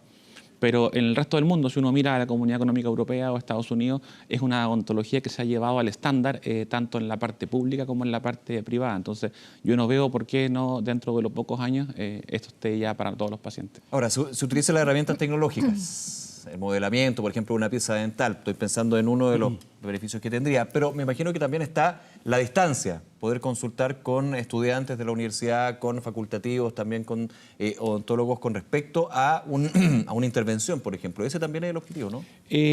Eso tiene que ver más por el lado de la educación o la educación semipresencial que tenemos. En la universidad también tenemos todos estos programas de formación a distancia, formación continua para profesionales. Ya tenemos programas 100% a distancia, programas mixtos que tienen la posibilidad de ir a hacer actividades prácticas y toda la parte teórica o de consultas a distancia a través de plataformas de educación continua, del aula virtual de la universidad.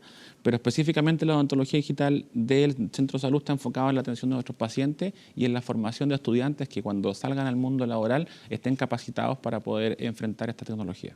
¿Cómo ha sido la implementación en el Centro de Salud de San Bernardo? Entiendo que... Sí, mira, la implementación tardó un tiempo. Nosotros empezamos este proyecto el año 2012 para poder convertirnos en la primera universidad de Latinoamérica en incorporar odontología digital en un centro de salud docente asistencial y para convertirnos como universidad en enseñanza de odontología digital. Tardó ese tiempo porque tuvimos que adecuar el modelo, dado que la tecnología y la infraestructura que requiere esta tecnología nos tardó en modificaciones específicas de la clínica, nos tardó en modificaciones específicas y capacitación del equipo académico y luego por supuesto que entrar en la infraestructura y hacernos de alianzas con las empresas que podían apoyarnos, en este caso Ciromax, que es el representante de la empresa Sirona en Chile, que trabajó con la universidad mano a mano para poder llevar a cabo y que nuestros pacientes tengan esto hoy día en el día a día de la clínica de San Bernardo. ¿Cuál es la infraestructura en este caso que se tuvo que sumar o crear muchas veces en este tipo de innovación? Mira, la infraestructura va desde modificar los enchufes de las clínicas, desde modificar los sistemas... Tan detalle, digamos. Desde algo tan simple como eso, de modificar los voltajes, de hacer redes, de crear servidores, de hacer access point o puntos, ¿cierto?, que estén en toda la clínica para que estos equipos que son móviles puedan ir a todos los box y podamos llegar... Son móviles. Son equipos móviles. Ya. Son equipos móviles que son equipos de adquisición que tienen un lector, una cámara óptica que permite, en vez de nosotros tomar una impresión con materiales elastoméricos, ¿cierto?, como era antes, hacer una impresión digital, una adquisición óptica, y esto se envía a través de una red a las máquinas que hacen el sistema de fresado. Y en los bloques de cerámica, en un tiempo de 12 a 20 minutos, tendríamos una pieza terminada ya para que el estudiante trabaje y la pueda instalar en sus pacientes. ¿Y el tiempo normal que podría demorar eso sin esta tecnología? Esto podría tardar un par de semanas porque tendríamos que mandar la impresión, ¿cierto?, por un sistema de estafeta, recoger esa impresión, llevarla a un laboratorio externo, volver una semana más tarde, y por eso además el paciente tendría que ir más veces a su cita, y agregamos un riesgo, ¿cierto?, de sensibilidad postoperatoria porque hay que hacer un provisional, hay que tener al paciente un tiempo sin la restauración definitiva con el riesgo que eso conlleva. Entonces, la odontología digital permite que se inicie y se termine en la misma cita. Incorporar impresión 3D que está muy en varios aspectos de la medicina. Bueno, en realidad en todos los aspectos ya hay impresión 3D. ¿Se está utilizando también en esta...? Sí, lo que pasa es que la odontología digital, como lo que hemos conversado hasta ahora de restauración, es una arista de odontología digital. Nosotros en la universidad tenemos un proyecto que es un poco más amplio y que busca la integración de distintas especialidades. Hoy día podemos crear guías quirúrgicas para hacer instalación de implantes, por ejemplo, a través de bloques especiales.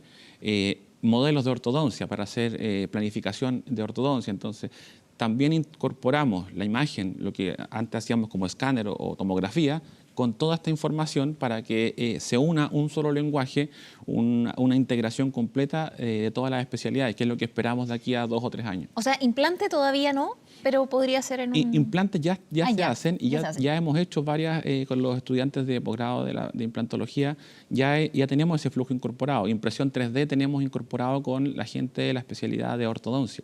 Entonces, pero lo que nos falta ahora y que estamos desarrollando es la integración de todas ellas, para que se puedan comunicar en un lenguaje único. Ahora, voy a lo profundo también de este tipo de innovaciones y proyectos que se llevan a la universidad y también en distintos sectores. Y una pregunta que puede sonar muy tonta, pero creo que es necesaria. ¿Por qué es tan importante imprimir tecnología a un proceso que tiene claro cuáles son sus rutinas, que tiene claro cuáles son sus manejos? Claro, los tiempos pues, se acortan, pero también hay toda una tradición en términos de la odontología que muchos dicen... Imprimirle tanta tecnología a veces puede cambiar mucho esa tradición, digamos. ¿Está también dentro del, yo lo veo desde un punto de vista más amplio, porque la tecnología viene a ayudarnos a nosotros a esta práctica manual que hacíamos, que tiene este sentido romántico, ¿cierto?, histórico, de algo que nosotros manufacturábamos con las manos. Claro. Pero que al momento de incorporar esta tecnología no es que vayamos a eliminar parte de eso, sino que vamos a complementarlo para que nuestro proceso sea más preciso. O sea, hoy día una restauración hecha con tecnología CAD/CAM tiene un ajuste y una precisión obviamente mucho mayor que la que yo tenía cuando podía hacerlo de manera análoga, tomando una impresión convencional. Estoy entregándole un servicio. En este sentido, haciendo la pieza. Claro, y yo además tomé una impresión, entonces cada proceso podía tener un defecto asociado a ese proceso, y esa sumatoria de defectos me podía llevar a que la restauración tuviera algún defecto, tuviéramos que repetirla, o no fuera tan precisa como lo que hoy día la tecnología puede hacer. Y respecto de la calidad, ¿hay una mejora? ¿Es exactamente lo mismo de esas piezas que se hacen con tanta rapidez? Por supuesto, los materiales han evolucionado de la mano con la tecnología, han evolucionado los materiales dentales que usábamos, ¿cierto? Y las cerámicas que usábamos hace 10 años, hoy día han desarrollado mejores propiedades ópticas,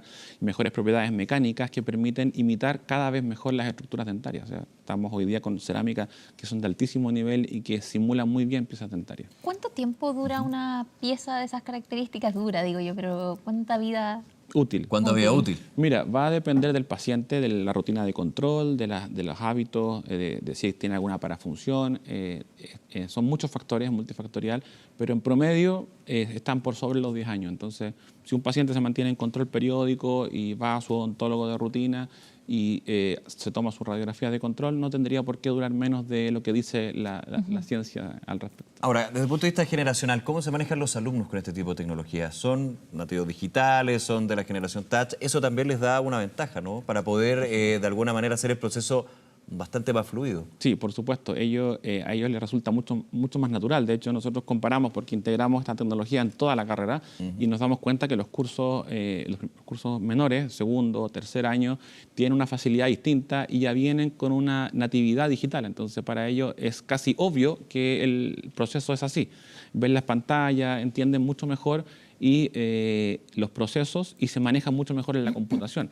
Cosa que a nosotros como docentes nos costó algo más capacitarnos y entrenarnos en esto y entender que la computación en la tecnología podía servirnos en la odontología.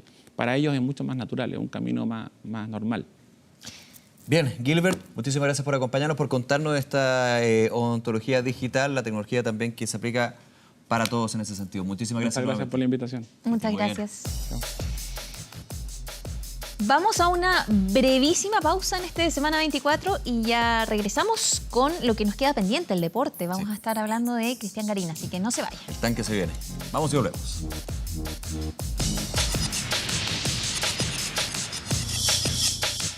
A primera hora. 24 AM. A la mitad del día. 24 tarde. Y en horario nocturno. 24 horas central. 24 horas.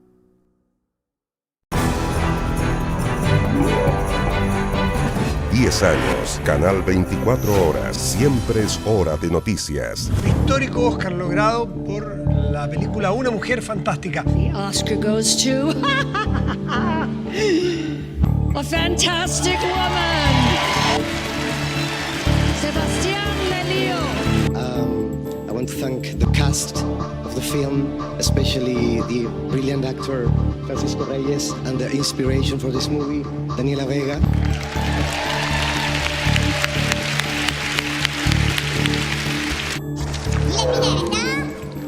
Y el Oscar es para Bear Story. Thank you all. Un gran abrazo para todos. ¡Viva Chile!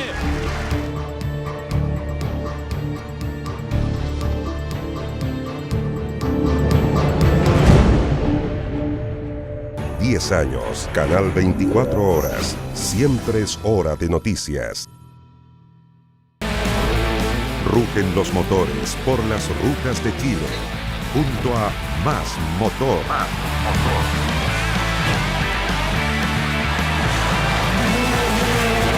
Más Motor, viernes 16:30 horas por Canal 24 Horas.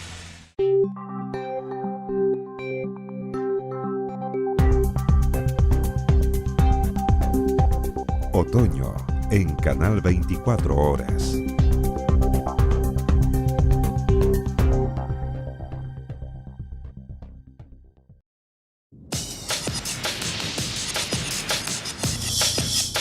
Semana 24. No solo fue calificado como polémico, también de ilegal el controvertido acuerdo de colaboración de la Fiscalía y la Conferencia Episcopal desató una nueva crisis al interior del Ministerio Público. Las víctimas de abuso manifestaron su indignación porque con este acuerdo, dicen, deben investigar, van a intercambiar información con una agrupación que en sus filas tiene o tuvo posibles investigados. Escándalos múltiples, 166 indagaciones, más de 200 los investigados por abusos sexuales y encubrimientos, curas, obispos, exobispos. Y la polémica surgió porque la organización que los representa, el episcopado y la institución obligada a investigar, el Ministerio Público, firmaron este martes un controvertido convenio de colaboración mutua para intercambiar información. Sentimos después de la conversación que es una artimaña del señor Ramos y de los cabecillas, el señor González, la señora Celis, una artimaña para mejorar su imagen, en que ellos no han dudado en violar la confianza de las víctimas y alterar y afectar la independencia de uno de los poderes fundamentales de nuestro país para sacar una imagen o una foto. 17 páginas tiene el cuestionado documento, en cuyo apartado establece que es un convenio de colaboración recíproca y que favorece nada menos que el intercambio de información concerniente a investigaciones pasadas, presentes y futuras respecto de delitos de carácter sexual cometidos por clérigos diocesanos. Este viernes, las víctimas de abusos sexuales al interior de la iglesia se reunieron con el fiscal nacional para expresar sus reparos. Nosotros pedimos que se dejara sin efecto este convenio, pero no depende de nosotros lo que viene. Nos obligamos a una cooperación eficaz de manera que toda denuncia llegue al Ministerio Público, incluso en aquellos casos que la ley no nos obliga. En otro de los puntos se plantea que el Ministerio Público mantendrá informada a la Conferencia Episcopal de Chile del curso de las investigaciones que se refieren a estas materias.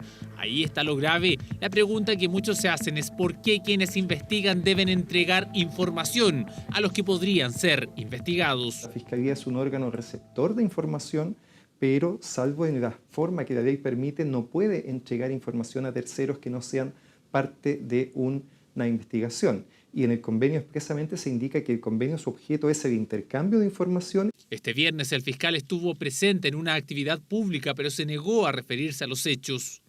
Nosotros nos hemos comprometido a evaluarlo y también les hemos ofrecido continuar con el trabajo conjunto. Nosotros no vamos a claudicar porque no lo podemos hacer por convenio, pero tampoco por convicción, a nuestra obligación constitucional de investigar. Yo espero que estos acuerdos que se hayan conversado no sean obstáculos, y si lo son habrá que corregirlo, porque nadie puede tener privilegios ni favorecer situaciones de impunidad. Es un intento por elevar la imagen de la Iglesia más que un intento genuino de aportar en el esclarecimiento de los hechos que se están investigando. Lobby para algunos, una estrategia para controlar las indagaciones para otros. Ahora hay un acuerdo de por medio que genera molestia, reparos, pero principalmente desconfianza. En las bóvedas de los bancos hay casi 63.000 millones de pesos olvidados. Se trata de las acreencias bancarias, un dinero que se encuentra a la espera de ser cobrado por sus dueños. Pero ojo, porque si el trámite no se realiza dentro del plazo establecido, los billetes se irán directamente al fisco. Día viernes y la gente que camina tranquilamente por la calle sin saber que podrían estar en la nómina de personas con acreencias bancarias. Ese dinero que por alguna razón quedó olvidado en la bóveda de algún banco. ¿Se ha preocupado de averiguar? No, nunca me he preocupado por eso, nunca lo he hecho. Nunca me he dado el tiempo para buscarlo, ni sé tampoco cómo hacerlo tampoco. ¿Lo buscamos ahora mismo? ¿Lo ayudo? Bueno. Acá está la página. ¿Está nervioso, no? No, para nada. No. El 4G parece que no es tan 4G acá en esta zona, se demora un poco. Y mientras se carga la página de internet, fuimos a preguntarle al subsecretario de Hacienda qué son las acreencias bancarias. La Superintendencia de Bancos e Instituciones Financieras, durante la primera semana de mayo, le informa a la ciudadanía respecto de aquellas personas que tienen saldos a favor en cuentas corrientes que se hayan cerrado, en boletas y, por cierto, en valevistas. La Superintendencia de Bancos e Instituciones Financieras informó que se contabilizaron 89.515 acreencias por casi 63.000 millones de pesos. Y para saber si su nombre figura en la nómina, tiene que consultar en la página clientebancario.cl. No tiene ninguna creencia pendiente para el periodo 2017-2019. Ah, ya. Listo, muy amable, gracias. ¿No aparece en el listado de beneficiarios? No, no creo. ¿Qué le parece esto? Sí, yo sabía. me suponía que no. Don Luciano no tiene ninguna creencia. Ninguna creencia pendiente. Espérate, a ver. Ahí aparece el resultado para el periodo 2017-2019. Perfecto, sí. No hay. Igual que el año pasado. Pero usted siempre hace la búsqueda para ver. Sí, claro. Me parece interesante. Uno nunca sabe. ¿Ah? A creencias bancarias que están sujetas a caducidad. Y si no se cobran, el dinero va directo al fisco de Chile. El plazo para hacer efectivo este retiro de estas acreencias bancarias es de 3 años desde el momento mismo de su publicación. Ahora, nosotros queremos hacer un llamado a la ciudadanía para que concurran a las 15 instituciones bancarias de modo tal que puedan contar con sus recursos de manera más fácil y más directa. En la mayoría de los casos, las acreencias se pueden cobrar directamente en la ventanilla del banco respectivo. Para hacer efectivo un vale vista olvidado, por ejemplo, basta con la cédula de identidad. Toda la información se encuentra disponible en nuestra página web 24horas.cl. La mitad de las mujeres en Chile no tiene un trabajo remunerado. Pese a eso, son cada vez más las que son jefas de hogar y muchas en solitario. Esto es parte de los resultados que arrojó la radiografía de la realidad socioeconómica de las mujeres y las brechas que aún enfrentan. Sí, a veces momentos en que falta, pues, ¿no? Pero al menos sigo ahí dándole, trabajando para poder mantener a mi hija igual. Ana no encuentra un trabajo formal. Llegó al país hace 3 años y sin saberlo esperando a su primera hija. Han sido meses difíciles, sin la ayuda de su pareja, apoyándose solo en su hermana y tratando de vender en las calles. Ya me cansé porque igual ya me han quitado. Y más con la bebé, pues que ahora camina, no se puede. Ella es una de las mujeres que no puede trabajar porque no tiene con quién dejar a su hija. Menos de la mitad de las mujeres en Chile participa del mercado laboral, es decir, trabajan o buscan un empleo. 1 de cada 5 no lo hace por quedar al cuidado de hijos o un familiar o por los quehaceres de la casa. La consecuencia, 1 de cada 3 mujeres no tienen ingresos propios. Esas cifras todavía tienen datos que nos preocupan porque sigue siendo muy baja, no solamente con respecto a los hombres, no solamente muy baja en los primeros quintiles, también muy baja con respecto a la realidad de otros países. Tienes que buscar alternativas de trabajo para poder criar y mantener a tu hija y darle un estándar de vida pensando para que ella pueda llegar a ser una profesional o tener unos estudios superiores. Jacqueline tuvo que criar a su hija sola. Después de una separación se hizo 100% responsable de ella. En Chile, 4 de cada 10 hogares tienen jefatura femenina. Son ellas el principal sustento. De ese grupo, más del 70% son monoparentales, es decir, mujeres que sacan a sus familias adelante solas. En el año 90, las jefas de hogar mujeres en hogares biparentales era menos de un 1% y hoy día es cerca de un 12%.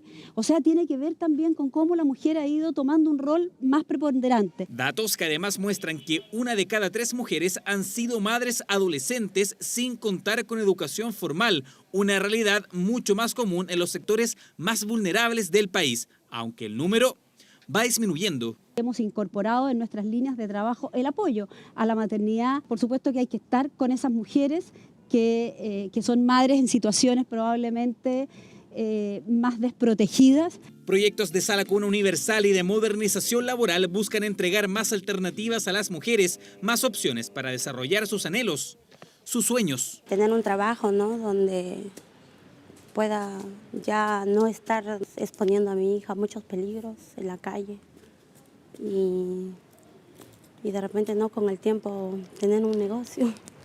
Siempre he tenido imagen de mujer trabajadora, mujer luchadora, que la mujer siempre ha dado el ejemplo. Y ese ejemplo busca traspasarlo con su emprendimiento de tejidos y orfebrería. Jacqueline recuerda a su abuela en cada paso que da. Ella es mi máximo orgullo y es mi imagen de mujer. De hecho, yo mi emprendimiento le puse Arte Abueli, en memoria de mi abuela María. Todo es difícil, pero no imposible, ¿no? Todo se puede hacer. Yo creo que uno mismo con voluntad lo puede lograr, ¿no? Realidad de las mujeres en Chile, una que habla aún de brechas y discriminación, pero también del empuje y fuerza de cada una de ellas. Y este peludo Wookiee de 2 metros 21 centímetros de estatura se transformó desde el 1977 en uno de los personajes más queridos de la ciencia ficción. Hablamos de Chewbacca, el eterno y leal compañero de aventuras de Han Solo durante décadas en los episodios de Star Wars. La muerte de Peter Mayhew, el actor británico que encarnó a este entrañable personaje, ha impactado a los fanáticos de esta reconocida saga de películas.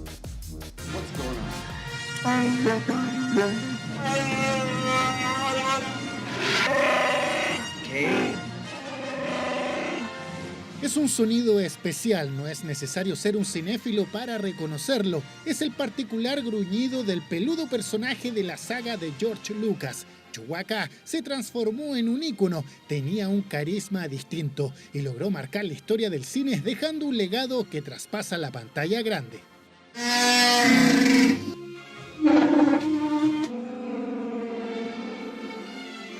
Más allá de las humoradas, la pregunta es, ¿quién se escondió detrás de ese curioso disfraz durante todos estos años? Fue Peter Mayhew, un londinense que medía nada más ni nada menos que 2 metros con 20 centímetros, característica física que resultó ideal para que interpretara a ese gigante fiel amigo de Han Solo. El actor de 74 años murió en su casa de Texas, Estados Unidos. La noticia dejó un vacío entre sus fanáticos.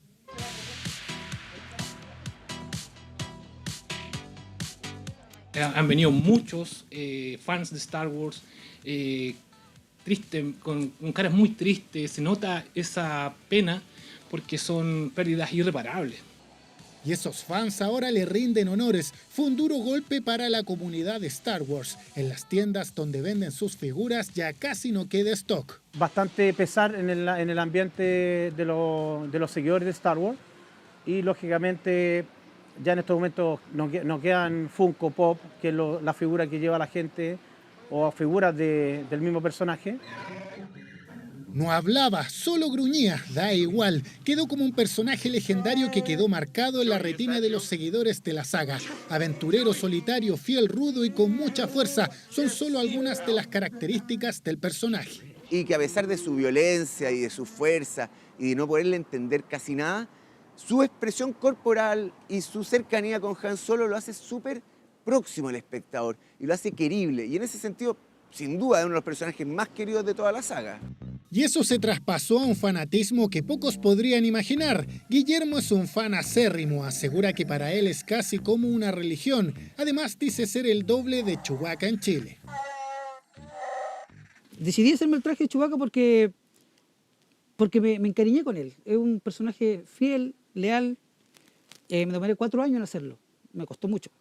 Sus miradas, la forma de tomar el arma, su caminada, que era especial porque tenía un problema en las rodillas. Entonces le daba ya una caminada especial, que eso no se puede igualar.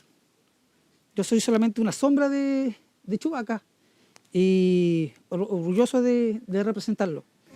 Esa forma de expresión, esos aullidos indescifrables causaron gracia a millones de espectadores durante los últimos 40 años. La familia del actor fallecido destacó que luchó sin descanso para superar sus problemas de movilidad. Quería personificar a Chewbacca una vez más. ¿Quién lo va a reemplazar? Yo creo que esa es la gran interrogante. Pero yo creo que tiene que ya estar pensando en algún reemplazo para el personaje y bueno, es una pérdida. Se formó como parte de la familia. Es increíble, hacía una pena muy, muy grande acá en el mundo de los amantes de Star Wars, los Warsis que nos llamamos. Una dura pérdida enfrenta el universo Star Wars. La noticia llegó justo cuando este sábado es el Día Internacional de la Saga de Ciencia Ficción. Ahora solo queda preguntarse, ¿será lo mismo la Guerra de las Galaxias sin él o existirá alguien que pueda reemplazarlo?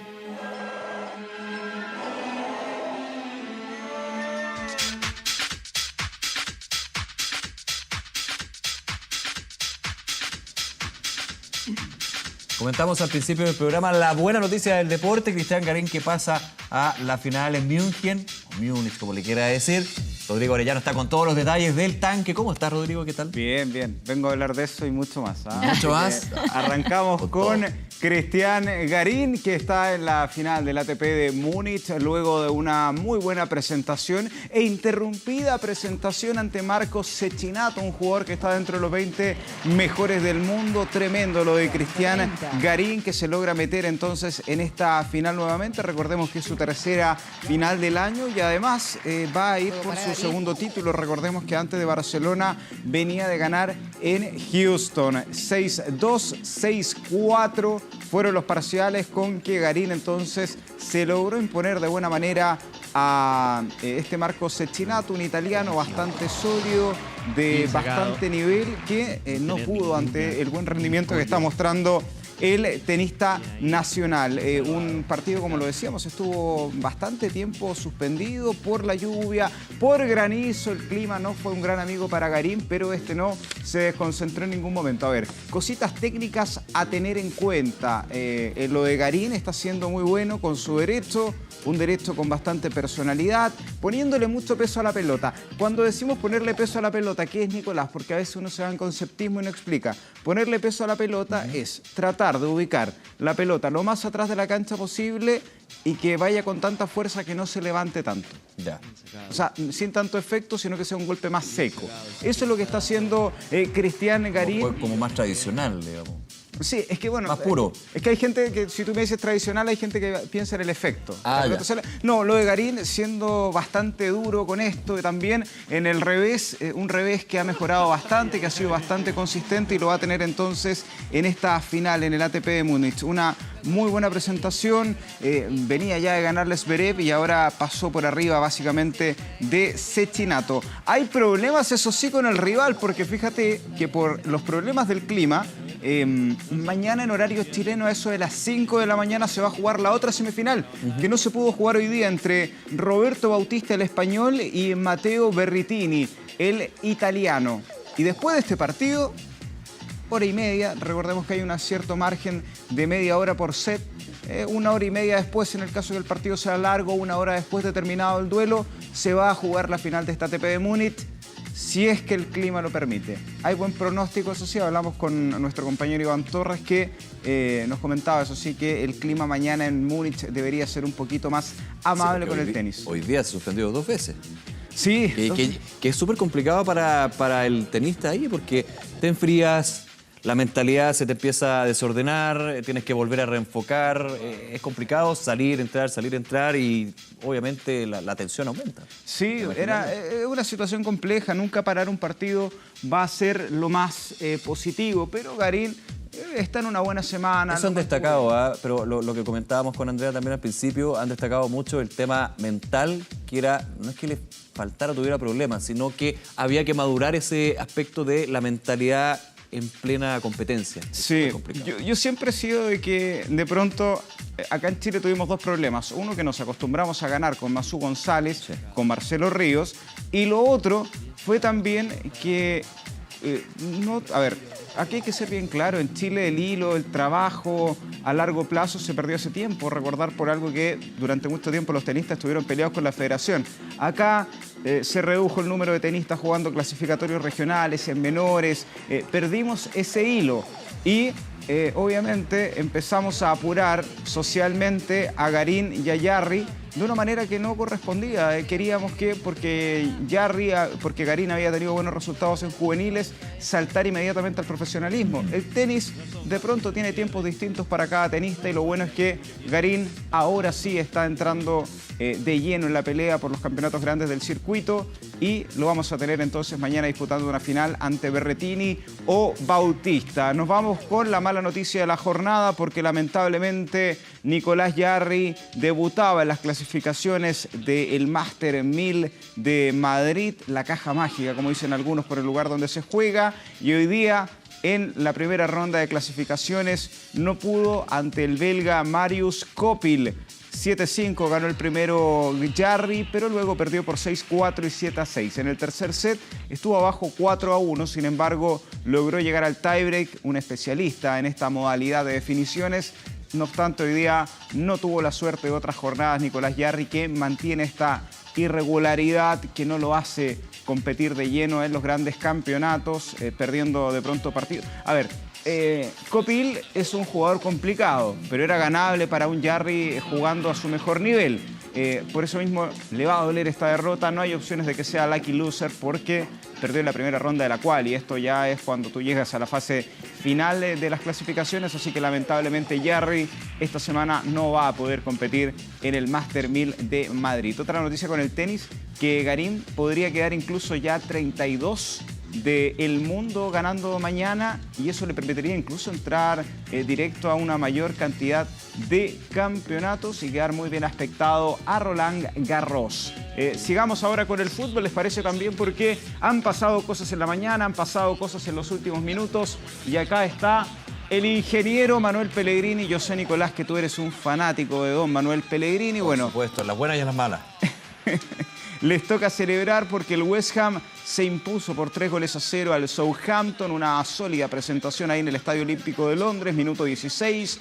Arnautovic era quien abría el marcador, una buena definición, pase filtrado entre los centrales y el equipo de Manuel Pellegrini, que comenzaba ganando por 1-0. Ha tenido buenos resultados en los últimos partidos, en todo caso está en la 11ª posición. Recordar que las clasificaciones a las Copas Europeas están muy lejos. Acá la liga inglesa está cortada entre los que están peleando arriba, los del medio y los de abajo. Hay mucha diferencia, eso sí, entre el último clasificado a Copas y el resto de los participantes. Y acá está otra vez Arnautovic aprovechando el rebote del portero y marcando el segundo gol personal en este partido, minuto 69. Y el West Ham entonces, que está tratando de, ojalá, terminar lo más arriba posible en esta Premier League, que ya juega su fecha número 37. Nos va a quedar una más, así que el último esfuerzo para el equipo de Manuel Pellegrini, que en el mejor de los casos podría terminar la liga en 8º lugar. Y acá está el tercer gol. Frederich es quien va a marcar el tercer tanto.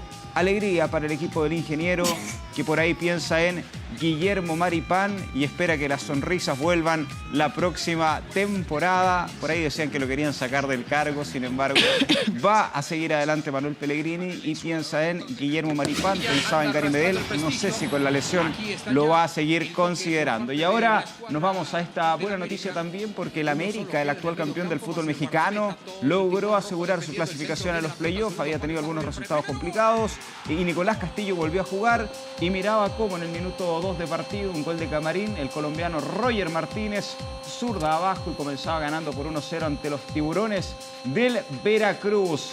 Buena victoria para el América, para reafirmar convicciones y para volver al gol también Nicolás Castillo. Miren lo que va a pasar en el segundo tiempo. La pelota le va a quedar, caía Castillo, le va a quedar un rebote a la ex Universidad Católica. Y mira, cortesía de la casa, derechazo cruzado a ras de suelo, y el número 15 del América, que hacía celebrar al Piojo Herrera, que lo aplaudía. Un Nicolás Castillo que por ahí físicamente no ha estado al su oportunidad de incluso haber llegado a zona de clasificación para la Liga de Campeones de Europa. Por ahora ahí necesita ganar para tener una última esperanza y quizás meterse en Europa League. Y nos vamos también a revisar actualidad del fútbol inglés, con Everton jugando ante el Burnley. Buena anotación. Richarlison, una de las buenas figuras que ha tenido Everton en esta temporada, el brasileño. 1-0 comenzaba ganando el cuadro de Liverpool. Buena definición, remate de zurda cruzado.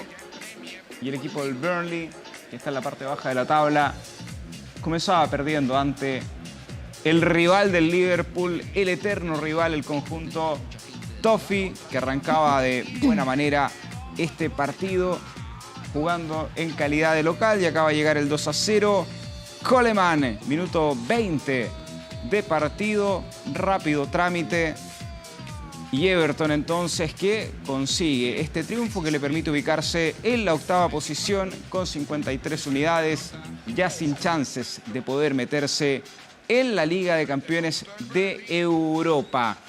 Seguimos hablando, ¿les parece?, también del fútbol inglés, porque lamentablemente Alexis Sánchez ya tendría sus días contados en el conjunto del Manchester United. El chileno, que no ha tenido una buena temporada, eso no es sorpresa para nadie, sería vendido o enviado a préstamo en esta ventana de fichajes del verano europeo. Y lo peor de todo es que ahora incluso el Daily Mail indica que el Manchester United está dispuesto incluso a abonar 17 millones de dólares al club que se quiera llevar a Alexis Sánchez, para que salga, como es un salario muy caro. O sea, le quieren pagar a un club para que se lleve a Sánchez. ¿Tú te quieres llevar a Sánchez? Sí, yo te abono. Wow.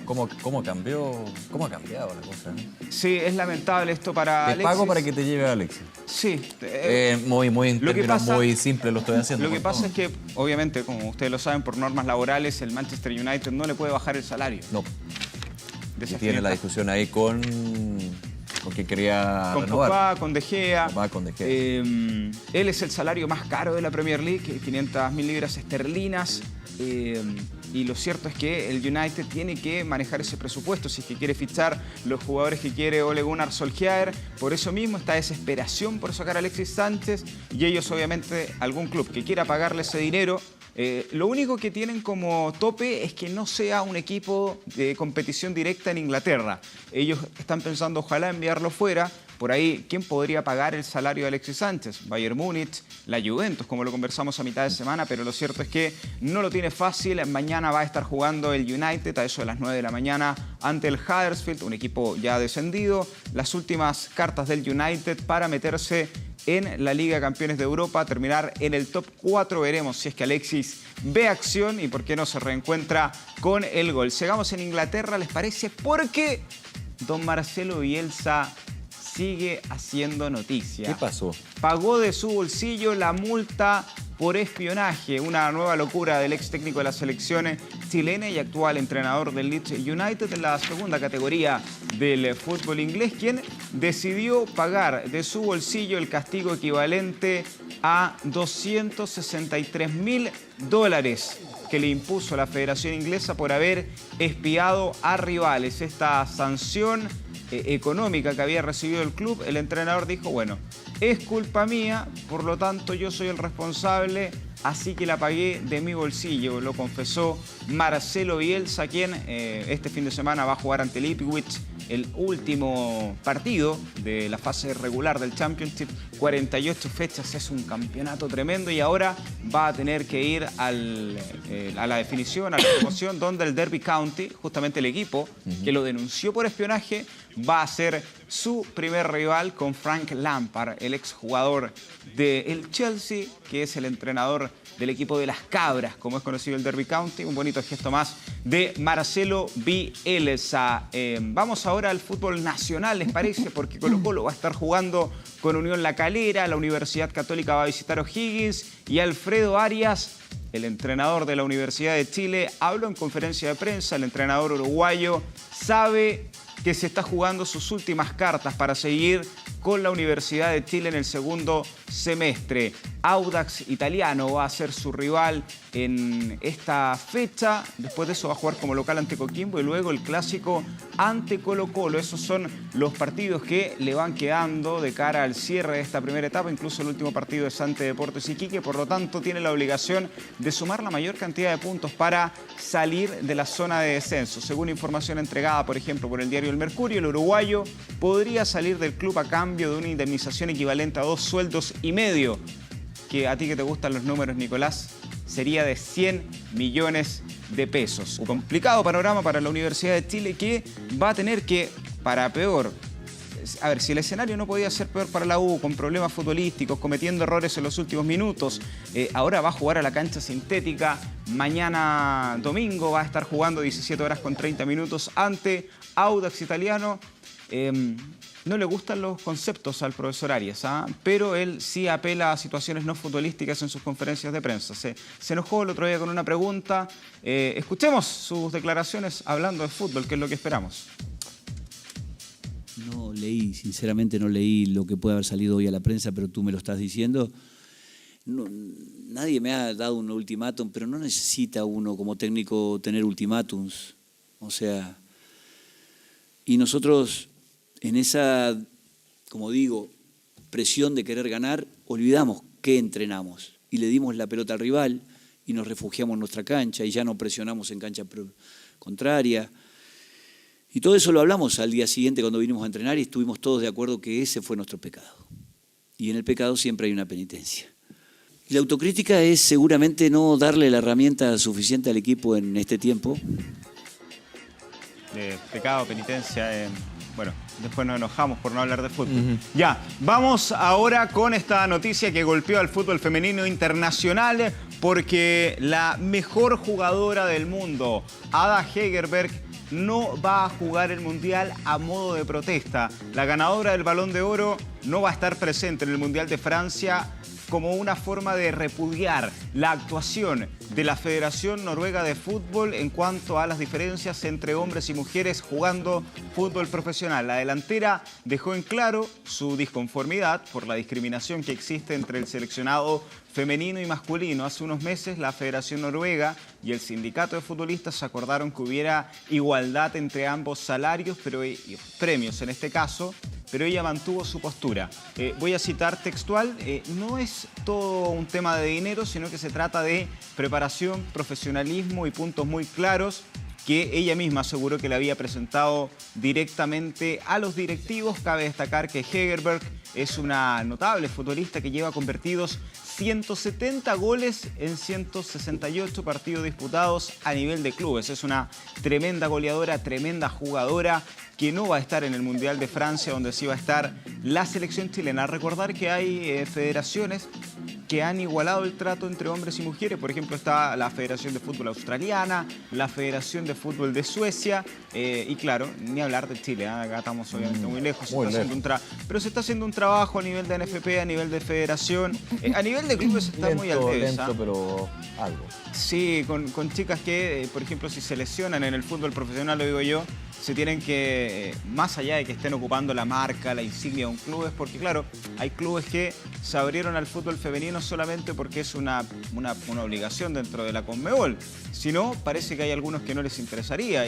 Para cumplir la ley, digamos. Sí, la norma. Más. Y por eso mismo nos encontramos con casos muy tristes de jugadoras que se lesionan y que se tienen que pagar de su bolsillo, que tienen que organizar eventos extras, que tienen que revelar sus cuentas para que alguna persona les deposite. Tienen que tener otros trabajos, como pasa desgraciadamente no solamente a las mujeres deportistas, sino a los deportistas en general en Chile. Hombres y mujeres deportistas les sucede eso, pero en el caso del fútbol femenino, que están representando instituciones, que están representando empresas que hoy día están, por lo menos porque todos los empresarios del fútbol dicen, en el fútbol no se gana dinero. Sí, pero los ingresos de televisión son cada vez más altos en nuestro país. Entonces, no me digan que dinero no hay. Entonces, son esas cosas llamativas y bueno, la mejor jugadora del mundo hace este gesto. Además, lo tuvo que pasar muy mal. ¿Se acuerdan que cuando le entregaron el Balón de Oro? Tuvo una polémica ahí. El presentador, el comediante, le preguntó si sabía bailar twerking. Desubicadísimo para una mujer que estaba siendo condecorada como la mejor jugadora del mundo. Vamos a otro problema en estos últimos días para el deporte internacional porque Caster Semenya ganó su última carrera por amplio margen antes de ser obligada a reducir sus niveles de testosterona, 2 días después del fallo del Tribunal de Arbitraje Deportivo que rechazó el recurso presentado por Caster Semenya y la Federación Sudafricana contra las nuevas regulaciones de la Asociación Internacional de Atletismo en materia del hiperandrogenismo. La corredora ganó por amplio margen, como lo decíamos, los 800 metros planos en la talla Monlique disputada en Doha, Qatar. La última cita de primer nivel en la cual va a poder competir sin restricciones hormonales. La deportista, que está envuelta en una polémica situación, se impuso en la carrera con un tiempo de 1 minuto 54 segundos y 99 centésimas, superando a la competidora de Burundi, Francine Niyonsaba, quien estuvo muy por atrás de ella. Ustedes pueden ver ahí justamente la llegada, quien justamente también sufre de hiperandrogenismo. Las dos obviamente son afectadas por esta decisión del TAS. Para explicarlo levemente, claro, Semenya dice que esto es discriminación porque ella nació con esos niveles de testosterona. Sin embargo, desde la Asociación de Atletismo Internacional dicen que esta es una manera de nivelar las normas, de que más allá de que hay un tema biológico, genera una diferencia en la competencia. Hay una discusión compleja porque ahí se habla de que hay, uno lo entendería, la Asociación Internacional de Atletismo dice que hay una ventaja, pero aquí hay una ventaja natural, no es, por ejemplo, con anabólicos, no es con doping en este sentido, pero claro, dicen para las competencias hay que nivelar. Es complejo, es complicado porque, por ejemplo, es como haberle dicho a Usain Bolt, ¿sabes qué? Va a tener que hacer menos tranco porque hay que nivelar, porque tú físicamente hablando tienes una capacidad de alargar el paso que es distinta y que por supuesto te tenía como uno de los mejores corredores. Entonces es complejo. Y finalicemos, ¿les parece?, con una información beneficiosa también para el deporte nacional, porque el Atacama Challenger va a ser un torneo panamericano el próximo año y se va a transformar obviamente en una prueba clasificatoria y que obviamente va a ser, es reconocida por la Confederación Panamericana de Ciclismo como una prueba ya continental. Estuvieron peleando palmo a palmo. Este va a ser el Panamericano de Ciclismo, para que lo entendamos. Va a ser una prueba la más importante del continente. La va a tener Chile ahí con el Atacama Challenger, una disputa que tuvo hasta el final la organización con Brasil, y finalmente podemos decir que el Panamericano de Ciclismo de esta competencia de mountain bike va a estar desarrollándose en nuestro país desde el año 2020, así que estarán ahí presentes los mejores ciclistas del continente. Van a estar ahí en el Atacama Challenger, así que una buena noticia para los amantes del ciclismo y del deporte extremo en nuestro país, porque es extremo este desafío del Atacama Challenger. Muy extremo, hay que decirlo. Rodrigo Orellano, muchísimas gracias por toda la información del deporte. Gracias por la invitación. Hasta luego. Nos vemos. En el marco del proceso de regularización extraordinario de migrantes en el país, el ministro del Interior, Andrés Chadwick, inició la fiscalización a extranjeros en situación irregular. Todos los detalles a esta hora junto a Nicolás Soto. Nico, ¿qué tal? ¿Cómo están, Andrea, Nicolás? Claro, acá en Plaza de Armas comenzó la fiscalización a extranjeros y ver su situación, si se encuentran de forma regular o irregular. Según el ministro del Interior, Andrés Chadwick, se espera que se realicen 85.000 fiscalizaciones a lo largo del país. Las primeras se realizaron en la ciudad de Curicó el día 1 de mayo. Desde ahora en adelante se extenderán en 13 ciudades del país. Hasta la fecha, 156.000 extranjeros, 156.000 migrantes han realizado este procedimiento. Sin embargo, cerca de 16.000 de ellos, es decir, algo como el 10%, no cuenta con los requisitos legales para poder legalizar su residencia en nuestro país.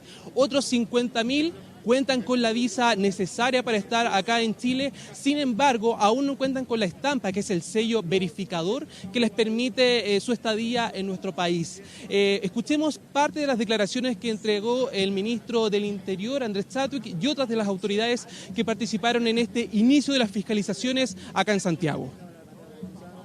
Hemos partido el 1 de mayo en la ciudad de Curicó, hoy día lo hacemos en 13 ciudades del país, una fiscalización especial que se hace 2 veces al día en distintos horarios y que vamos a continuar, dirigida obviamente por la PDI, que le hago un llamado a aquellos que ya están regularizados, que vayan a la oficina de extranjería para efectos de completar y tener ya formalmente su regularización. Cuando avancemos en este proceso fiscalizador vamos a poder además tener una estimación de cuántas personas irregulares están en la calle.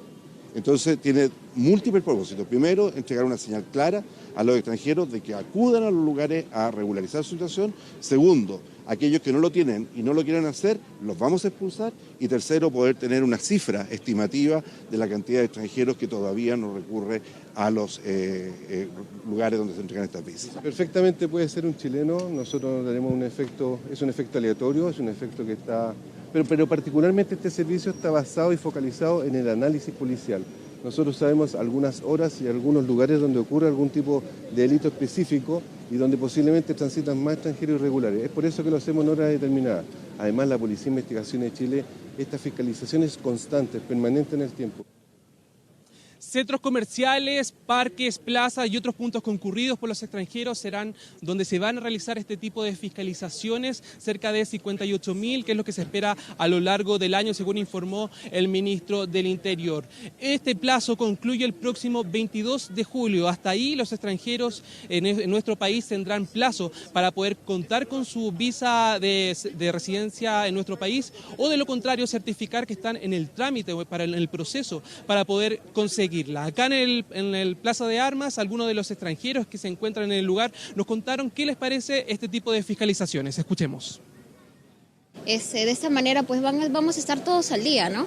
Y ver qué persona es persona justa en estar en este país y progresar de una u otra manera, porque de cierta forma estamos ayudando también al progreso de su país. Tiene que haber una solución también, pues no, hablar con el presidente, que al menos se dé un apoyo, pues también, porque tú sabes, uno viene de otro país a trabajar, porque en nuestro país, por ejemplo, yo soy peruana, estamos muy difícil la situación, entonces tiene que ver pues un poco de arreglo pues con los extranjeros. Para agilizar este proceso, el Ministerio del Interior dispuso de un sitio web, es el sitio trámites.extranjería.gov.cl. Ahí los distintos migrantes que aún no han realizado este procedimiento pueden ingresar sus datos y así solicitar el certificado que les permita la residencia en nuestro país. Y se espera que con este procedimiento se pueda agilizar el trámite hasta en 20 días. Así que es súper útil para todos los extranjeros que aún no regularizan su estadía en nuestro país y parte entonces así de las fiscalizaciones que va a realizar la PDI y otras instituciones para regularizar la estadía de extranjeros en Chile. Bien, Nicolás, muchísimas gracias por la información. Nos vemos. Que estén bien. Llegó el momento, terminamos semana 24, muchísimas gracias por acompañarnos, por supuesto con todos los temas que ponemos en la mesa del programa, revisando lo que es la semana y también lo que son las noticias aquí en Canal 24 Horas. Que estén muy bien y por supuesto quédense en la compañía de Canal 24 Horas y también TV. Nos vemos, chao.